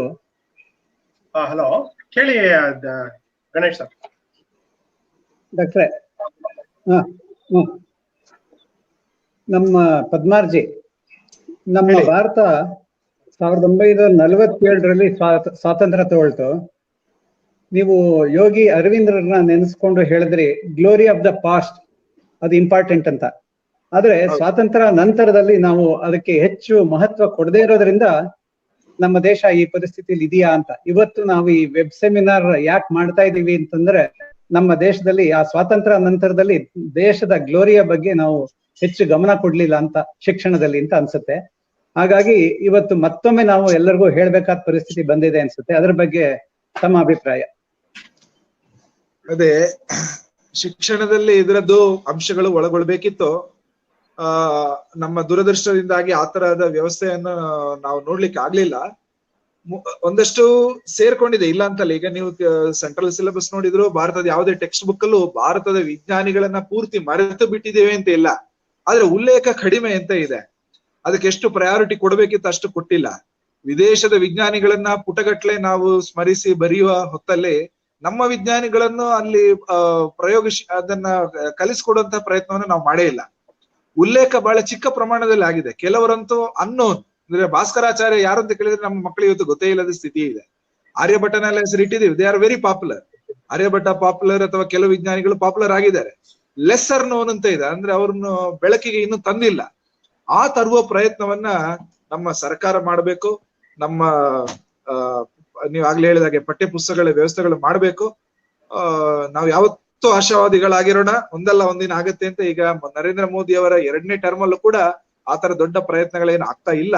ಆದ್ರೆ ನ್ಯಾಷನಲ್ ಎಜುಕೇಶನ್ ಪಾಲಿಸಿಯ ಡ್ರಾಫ್ಟ್ ಈಗೇನು ಪ್ರೈಮ್ ಮಿನಿಸ್ಟರ್ ಟೇಬಲ್ ಮೇಲೆ ಇದೆ, ಲಾಕ್ಡೌನ್ ಮುಗ್ದ ತಕ್ಷಣ ಪಾಸ್ ಆಗುದ್ರಲ್ಲಿ ಆ ಬಿಲ್ ಕೂಡ ಇದೆ. ಅಲ್ಲಿ ನಾವು ದೊಡ್ಡ ರೀತಿಯಲ್ಲಿ ಏನು ಆಶಾ ಭಾವನೆಯನ್ನು ಹೊಂದಿದೀವಿ. ಈ ಎಲ್ಲ ಭಾರತೀಯ ವಿಷಯಗಳು ಮತ್ತೆ ಮುನ್ನೆಲೆಗೆ ಬರುತ್ತೆ ಅಂತಕ್ಕಂಥ ವಿಶ್ವಾಸ ಇದೆ. ಇಲ್ಲೊಂದು ಪ್ರಶ್ನೆ ಇದೆ ರಾಜೇಶ್ ಪದ್ಮಾವತಿ ಪ್ರದ್ಯುಮ್ನಾಜಿ ಕೇಳ್ತಾ ಇದ್ದಾರೆ ಮೈಸೂರಿಂದ. ನಮ್ಮ ಮಕ್ಕಳಿಗೆ ಈ ಪರಿಯ ಮಾಹಿತಿಗಳನ್ನು ತಿಳಿಸುವ ಬಗ್ಗೆ ಹೇಗೆ? ಮತ್ತೆ ರಿಪೀಟ್ ಮಾಡ್ತಾನೆ, ನಮ್ಮ ಮಕ್ಕಳಿಗೆ ಈ ಪರಿಯ ಮಾಹಿತಿಗಳನ್ನು ತಿಳಿಸುವ ಬಗ್ಗೆ ಹೇಗೆ? ರಾಷ್ಟ್ರೀಯ ಸರ್ಕಾರ ಇರುವ ಈ ಸಂದರ್ಭದಲ್ಲಿ ನಮ್ಮ ಶಿಕ್ಷಣದಲ್ಲಿ ಸೇರಿಸಬಾರದೇಕೆ? ಯಾಕೆ ಸೇರಿಸಬಾರದು ಅಂತ? ಅಲ್ಲ, ನಾನಾಗ್ಲೇ ಹೇಳಿದಾಗೆ ಉಲ್ಲೇಖ ಇಲ್ವೇ ಇಲ್ಲ ಅಂತ ಇಲ್ಲ, ಉಲ್ಲೇಖ ಇದೆ, ಆದ್ರೆ ಡಿಟೇಲ್ಡ್ ಇಲ್ಲ ಅಂತ. ಎಷ್ಟು ಪ್ರಪೋರ್ಷನೇಟ್ ಆಗಿ ಅದಕ್ಕೆ ಕೊಡ್ಬೇಕಿತ್ತು ಪ್ರಾಚೀನ ಭಾರತದ್ದು ಅದು ಇಲ್ಲ. ಯಾವತ್ತು ಏನಾಗುತ್ತೆ ಅಂದ್ರೆ ಸಿಲೆಬಸ್ ಅಲ್ಲಿ ಅಪ್ಡೇಟ್ ಆದಾಗ ಅವತ್ತಿನ ರಿಲೆವೆಂಟ್ ಏನಿದೆ ಅದಕ್ಕೆ ಕೊಡ್ತಾರೆ. ಉದಾಹರಣೆಗೆ ನಾವು ಓದಾಗ ಮೊಬೈಲ್ ಟೆಕ್ನಾಲಜಿ ಎಲ್ಲ ಇರ್ಲಿಲ್ಲ, ಈಗಿನ ಮಕ್ಕಳಿಗೆ ಅದೆಲ್ಲ ಬೇಕಾಗತ್ತೆ. ಹಾಗಾಗಿ ಇವತ್ತು ಅದನ್ನು ಸೇರಿಸುವಾಗ ಹಳೆದನ್ನು ಸ್ವಲ್ಪವನ್ನು ತೆಗಿತಾರೆ. ಆದ್ರೆ ನಮ್ಮ ದುರದೃಷ್ಟಾವಶ್ಯಕ್ಕೆ ಪ್ರಾಚೀನ ಭಾರತದ ಕೊಡುಗೆಯನ್ನ 10 ವರ್ಷದ ಇಡೀ ಸಿಲೆಬಸ್ ಎಲ್ಲೂ ಕೂಡ ಮೆನ್ಷನ್ ಮಾಡಲ್ಲ. ಅಂದ್ರೆ ಯಾವ್ದೋ 8ನೇ ಕ್ಲಾಸ್ ಅಲ್ಲಿ ಇಲ್ಲ ಪರವಾಗಿಲ್ಲ, 9ರಲ್ಲಿ ಕಲಿಯೋಣ, 9ರಲ್ಲಿ ಇಲ್ಲ ಪರವಾಗಿಲ್ಲ, 7ನೇಲಿ ಇತ್ತು ಅಂತ ಹೇಳೋ ಸ್ಥಿತಿನೂ ಇಲ್ಲ. 1ರಿಂದ 10ರವರೆಗೆ ಎಲ್ಲವೂ ಕೂಡ ಅದು ಉಲ್ಲೇಖ ಆಗದೇ ಇರುವ ಕಾರಣ ಇದು ಎಲ್ಲೋ ಉಲ್ಲೇಖ ಆಗ್ಬೇಕು ಅಂತ ಅನ್ಸುತ್ತೆ. ಆದ್ರೆ ನಾವು ಇದನ್ನ ಇನ್ಫಾರ್ಮಲಿ ಅಂದ್ರೆ ಅನೌಪಚಾರಿಕವಾಗಿ ಈ ತರ ಏನು ಮಾತಾಡ್ತಾ ಇದೀವಿ, ಈ ತರದ ಸಂಗತಿಗಳನ್ನ ಜಾಸ್ತಿ ಮಾತಾಡ್ತಾ ಇರ್ಬೇಕು, ಲೈವ್ಲಿ ಆಗಿರ್ಬೇಕು. 10-15 ವರ್ಷದ ಹಿಂದೆ ನಾವು ಚಿಕ್ಕವರಾಗಿದ್ದಾಗ, ಅಂದ್ರೆ ನಾವು ಶಾಲಾ ಕಾಲೇಜಿಗೆ ಹೋಗ್ತಾ ಇದ್ದಾಗ ಏನು ತಿಳ್ಕೊಂಡ್ವಿ, ಆಗ ಇನ್ಫಾರ್ಮಲಿ ತಿಳ್ಕೊಂಡದೇ ಜಾಸ್ತಿ, ಅನೌಪಚಾರಿಕವಾಗಿ ಯಾರೋ ಕೇಳ್ಕೊಂಡದ್ದು ಈ ತರದ ವ್ಯವಸ್ಥೆಗಳಲ್ಲೇ ಜಾಸ್ತಿ. ಇದನ್ನ ಈಗಲೂ ಚಾಲಿಯಲ್ಲಿ ಇಡ್ಬೇಕು. ನಂಬರ್ 1, ಅವಕಾಶ ಸಿಕ್ಕಿದಾಗ ಸರ್ಕಾರ ಇದೇನೇನು ತರಬೇಕು ಅಂತ ಯೋಜನೆ ಮಾಡ್ತಾ ಇದೆ, ಅದನ್ನು ಸರ್ಕಾರ ತರಬೇಕು, ಅದಕ್ಕೆ ಜನರು ಕೂಡ ಸಪೋರ್ಟ್ ಕೊಡಬೇಕು. ಈ ಸರ್ಕಾರ ಈಗ ತರ್ತಾ ಇರತಕ್ಕಂಥ ನ್ಯಾಷನಲ್ ಎಜುಕೇಶನ್ ಪಾಲಿಸಿಯ ಹೊಸ ಸಿಲೆಬಸ್ ಏನಿದೆ ಅದರಲ್ಲಿ ಅದು ಒಳಗೊಳ್ಳುತ್ತೆ ಅನ್ನತಕ್ಕಂಥ ಒಂದು ನಿರೀಕ್ಷೆ ನಮ್ಮಲ್ಲಿ ಇದೆ.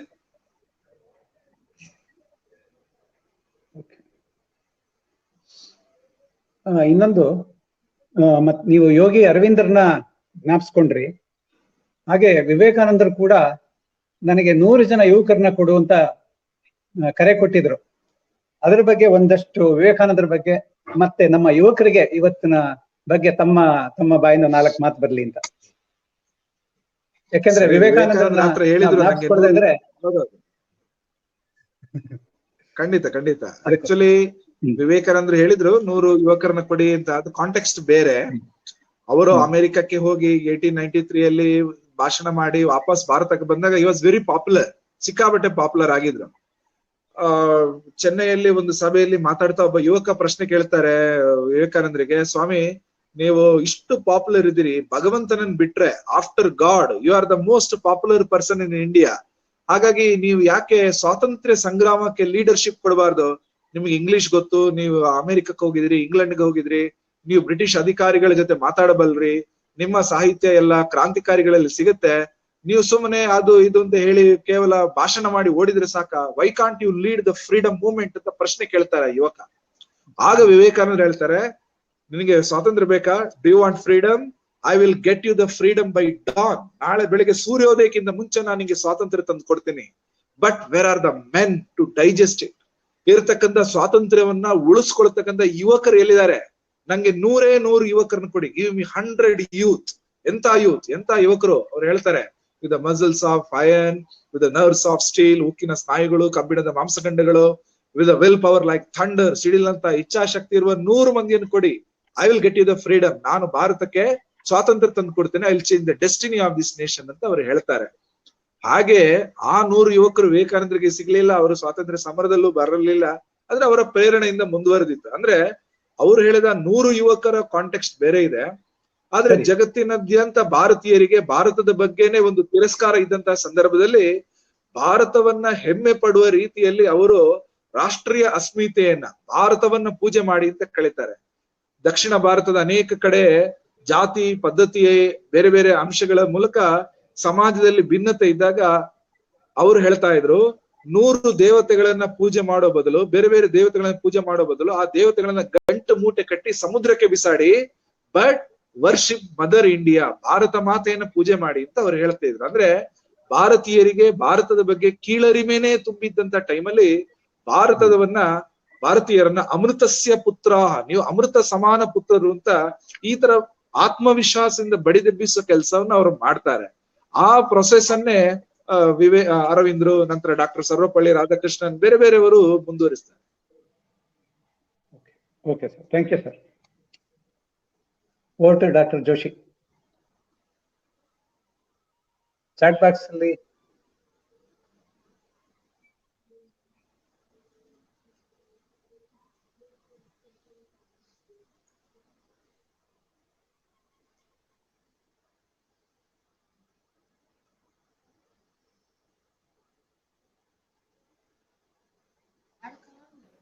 ಓಕೆ, ಒಂದು ಪ್ರಶ್ನೆ ಇದೆ. ಭಾರತೀಯ ಋಷಿ ಪರಂಪರೆಯ ಕುರಿತ ಟಿವಿ ಧಾರಾವಾಹಿಗಳು ಬಂದ್ರೆ ಮತ್ತು ಅಲ್ಲಿ ಮಾಹಿತಿಗಳ ಒಂದು ಅಂಕಮಿತಿಯ ಒಳಗೆ ಸೇರಿದ್ರೆ ಭಾರತದ ಯುವಕರಿಗೂ ಸಹ ಭಾರತದ ಹಿರಿಮೆ ತಿಳಿಯುತ್ತಲ್ವಾ ಸರಿಯಾಗಿ ಅಂತ ಒಂದು ಪ್ರಶ್ನೆ. ಖಂಡಿತ ಹೌದು. ನಾವು ಪ್ರೆಸೆಂಟ್ ಮಾಡೋದ್ರಲ್ಲಿ ಸೋತಿದೀವಿ ಅಷ್ಟೇ. ಉದಾಹರಣೆಗೆ ರಾಮಾಯಣ ಸೀರಿಯಲ್ ಬಂದ ಮೇಲೆ ಅದಕ್ಕೆ ಎಷ್ಟು ಆಕ್ಸೆಪ್ಟೆನ್ಸ್ ಇದೆ ಅಂತ ಗೊತ್ತಾಯ್ತು. ಯಾರು ಮುಂದೆ ಬಂದಿರ್ಲಿಲ್ಲ, ರಾಮಾಯಣ ಸೀರಿಯಲ್ ಶೂಟ್ ಮಾಡ್ಲಿಕ್ಕೆ ಯಾರು ಮುಂದೆ ಬಂದಿರ್ಲಿಲ್ಲ. ನಾವು ಪ್ರೆಸೆಂಟ್ ಮಾಡೋದ್ರಲ್ಲಿ ಸೋಲ್ತೀವಿ ಅಷ್ಟೇ. ಉದಾಹರಣೆಗೆ ಈಗ ನರೇಂದ್ರ ಮೋದಿ ಅಂತ ಪ್ರಧಾನಿ ಬಂದು ಭಾರತ ಮಾತಾ ಕಿ ಜೈ ನನ್ ಜೊತೆ ಹೇಳಿ, ಭಾರತ್ ಮಾತಾ ಕಿ ಅಂದ ಕ್ಷಣ ಎಲ್ಲರೂ ಜೈ ಅಂತ ಹೇಳ್ತಾರೆ. ಅಂದ್ರೆ ನಾವು ಹೇಳಲಿಕ್ಕೆ ಸಂಕೋಚ ಪಡ್ತಾ ಇದ್ವಿ, ನಾವು ವಿಷಯವನ್ನ ಮುಂದೆ ಇಡ್ಲಿಕ್ಕೆ ಸಂಕೋಚ ಪಡ್ತಾ ಇದ್ವಿ. ದೀಪ ಹಚ್ಚಿ ಅಂತ ಹೇಳಿದ್ರೆ ಎಲ್ಲರೂ ಹಚ್ತಾರೆ, ಹಚ್ಚಿಂದ ಹೇಳುವವರ ಕೊರತೆ ಇತ್ತು. ಸೊ ನಮಗೆ ಇವತ್ತು ಬೇಕಂತೂ ಆ ತರದ ಪ್ರಯತ್ನಗಳು ಅದು ಮಾಡಿದ್ರೆ ಸಮಾಜ ಸಹಜವಾಗಿನೇ ಆಕ್ಸೆಪ್ಟ್ ಮಾಡುತ್ತೆ. ಹಾಗೆ ನಮ್ಮ ತನದ ಬಗ್ಗೆ ಇರ್ತಕ್ಕಂಥ ಟಿವಿ ಸೀರಿಯಲ್ಗಳು, ಡಾಕ್ಯುಮೆಂಟರಿಗಳು, ಲೇಖನಗಳು ಎಲ್ಲವೂ ಕೂಡ ಬರುತ್ತೆ, ಎಲ್ಲವೂ ಕೂಡ ಚೆನ್ನಾಗಿ ಬರುತ್ತೆ. ಬೇರೆ ಏನಾದ್ರು ಪ್ರಶ್ನೆಗಳಿದೆಯಾ? ಕೆಲವು ಪ್ರಶ್ನೆಗಳನ್ನ ತಗೋಬಹುದು, ದಯವಿಟ್ಟು ಇದ್ರೆ ಹೇಳಿ.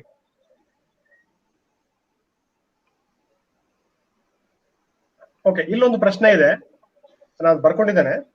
ಈ ದ್ರವ್ಯಗುಣ ವಿಜ್ಞಾನದಲ್ಲಿ ಮತ್ತು ರಸರತ್ನ ಸಮುಚ್ಚಯದಲ್ಲಿ ಮೇಧ್ಯ ವರ್ಗ ಅಂತೇಳಿ ಬಹಳಷ್ಟು ಇದು ಗಿಡಮೂಲಿಕೆಗಳ ಉಲ್ಲೇಖ ಇದೆ. ಹಲವಾರು ಆಯುರ್ವೇದಿಕ್ ಇವರು ಕೂಡ ಯಾರು ವಿಜ್ಞಾನಿಗಳು ಕೂಡ ವರ್ಕ್ ಮಾಡ್ತಾ ಇದ್ದಾರೆ. ಇದು ಯಾಕೆ ಅಷ್ಟೊಂದು ಒಳ್ಳೆ ನೆಲೆಗಟ್ಟಿಗೆ ಬರ್ತಾ ಇಲ್ಲ? ನಂತರ ಯಾಕೆ ನಮ್ಮ ಸರ್ಕಾರ ಅಷ್ಟೊಂದು ಇದಕ್ಕೆ ಎಂಕರೇಜ್ಮೆಂಟ್ ಮಾಡ್ತಾ ಇಲ್ಲ ಅಂತ ಪ್ರಶ್ನೆ, ಪ್ರೋತ್ಸಾಹ ಕೊಡ್ತಾ ಇಲ್ಲ. ಕೆಲವು ಭಾರತದ ಶಾಸ್ತ್ರಗಳೆಲ್ಲ ಇದೆ. ಉದಾಹರಣೆಗೆ ನೀವಾಗ್ಲೇ ಹೇಳಿದಾಗೆ ದ್ರವ್ಯ ಗುಣ ಶಾಸ್ತ್ರ ಅಂತ ಏನಿದೆ, ಅದನ್ನ ಈಗ ಫಾರ್ಮಾಕಾಲಜಿ ಅಂತ ಕರಿತೀವಿ. ಅದರಲ್ಲಿ ಬೇಕಾದಷ್ಟು ಸಂಶೋಧನೆಗಳಿಗೆ ನಡೀತಾ ಇದೆ. ಈಗ ಆಯುಷ್ ಡಿಪಾರ್ಟ್ಮೆಂಟ್ ಬಂದ ಮೇಲಂತೂ ಆಯುರ್ವೇದ, ಯೋಗ, ಯುನಾನಿ ಈ ತರ ಭಾರತೀಯ ಮೂಲದ ಎಲ್ಲಾ ರೀತಿಯ ಶಾಸ್ತ್ರಗಳ ಒಂದು ಏನು ಅಧ್ಯಯನ ಮತ್ತು ಅದರ ಇಂಪ್ಲಿಮೆಂಟೇಶನ್ ನಡೀತಾ ಇದೆ. ನೀವು ಹೇಳಿದ ಮೇಧ್ಯ ಶಾಸ್ತ್ರ ಏನಿದೆ, ಅದು ಮೆಮೊರಿ ಎನ್ಹಾನ್ಸ್ಮೆಂಟ್ ಗೆ ಬೇಕಾಗಿರುವಂತದ್ದು, ನೆನಪು ಮತ್ತು ಅದರ ಬುದ್ಧಿಶಕ್ತಿ, ಮೇಧಾಶಕ್ತಿಗೆ ಸಂಬಂಧಪಟ್ಟದ್ದು. ಅದ್ರಲ್ಲೂ ಕೂಡ ನಡೀತಾ ಇದೆ. ಇಂಡಿಯನ್ ಇಂಟೆಲೆಕ್ಚುಯಲ್ ಸಿಸ್ಟಮ್ ಏನಿದೆ ಅದು ಬಹಳ ದೊಡ್ಡ ಪ್ರಮಾಣದಲ್ಲಿ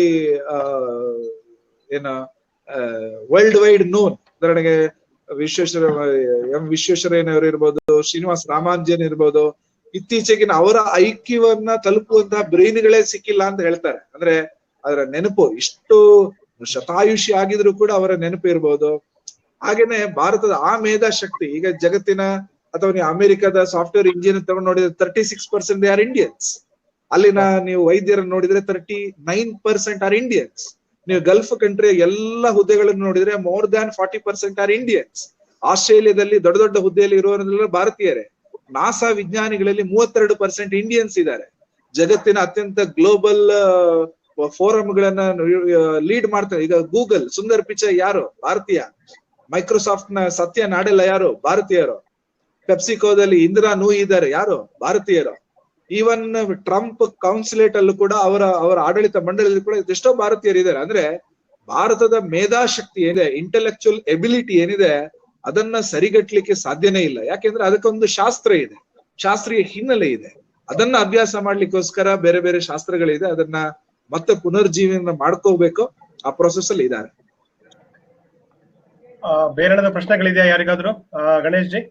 ಇಲ್ಲ ಸರ್, ಏನಿಲ್ಲ, ಸಾಕಷ್ಟು ಉತ್ತರಗಳು ಬಂದಿದೆ. ತುಂಬಾ ಚೆನ್ನಾಗಿ ಪ್ರೆಸೆಂಟ್ ಮಾಡಿದ್ದಾರೆ. ಹಾಗಿದ್ರೆ ಈಗ ತುಂಬಾ ತುಂಬಾ ಸೂಕ್ತವಾದ ಒಳ್ಳೆಯ ಭಾಷಣ, ಸವಿಸ್ತರದ ಭಾಷಣ ಆಗಿತ್ತು ರಾಜೇಶ್ ಪದ್ಮಾರ್ಜಿ. ನಮ್ಮ ಉದ್ದೇಶ ಏನಂತಂದ್ರೆ, ಈ ವೆಬಿನಾರ್ ಉದ್ದೇಶ ಹಲವಾರು ನಾವು ಸೈಂಟಿಫಿಕ್ ವೆಬಿನಾರ್ ಗಳನ್ನ ಮೊದಲು ಮಾಡಿದ್ವಿ. ಇದನ್ನ ಕೆಲವು ಸಂಘಟನೆಗಳ ಜೊತೆಗೆ ಮಾಡಿದ್ದು. ಒಂದು ಅಪನಾ ದೇಶ್ ಒಂದು, ಆಮೇಲೆ ARDSI ಅಂತ, ಇದು Alzheimer related disorder society of India, ನಂತರ ಸುಧರ್ಮ ಅಂತ ಸಾಂಸ್ಕೃತಿಕ ದಿನಪತ್ರಿಕೆ, ಹಾಗೂ ಒಂದು ಫಾರ್ಮಸ್ಯೂಟಿಕಲ್ ಅಸೋಸಿಯೇಷನ್ ಜೊತೆಗೆ ಮಾಡಿರುವಂತದ್ದು. ಇದರ ಉದ್ದೇಶ ಏನಂದ್ರೆ, ಜನರಿಗೆ ಇದರ ಬಗ್ಗೆ ಕಂಪ್ಲೀಟ್ ಮಾಹಿತಿ ಸಿಗಲಿ, ಎಸ್ಪೆಷಲಿ ವಿದ್ಯಾರ್ಥಿಗಳಿಗೆ ಅವರು ಸ್ವಲ್ಪ ಇದರ ಬಗ್ಗೆ ಕೂಲಂಕುಷವಾಗಿ ತಿಳ್ಕೊಂಡು ಅವ್ರನ್ನ ಮುಂದುವರಿಯುವುದಂತ ಒಂದು ಉದ್ದೇಶ. ತಾವು ಇಷ್ಟೊಂದು ಸಮಯ ಕೊಟ್ಟರೆ ನಮ್ಮ ಜೊತೆಗೆ, ತಮ್ಮ ಕೆಲವು ವಿಚಾರಗಳನ್ನ ಹಂಚ್ಕೊಂಡಿದ್ದೀರಿ. ನಮ್ಮೆಲ್ಲರ ಪರವಾಗಿ ನಿಮಗೆ ಧನ್ಯವಾದಗಳನ್ನ ಹೇಳ್ತಾ ತಮಗೆ ನಮಸ್ಕಾರಗಳನ್ನ ಹೇಳ್ತೇನೆ. ನಮಸ್ತೆ. ನಮಸ್ತೆ. ಧನ್ಯವಾದ ಪದ್ಮಾರ್ಜಿ. ಧನ್ಯವಾದ.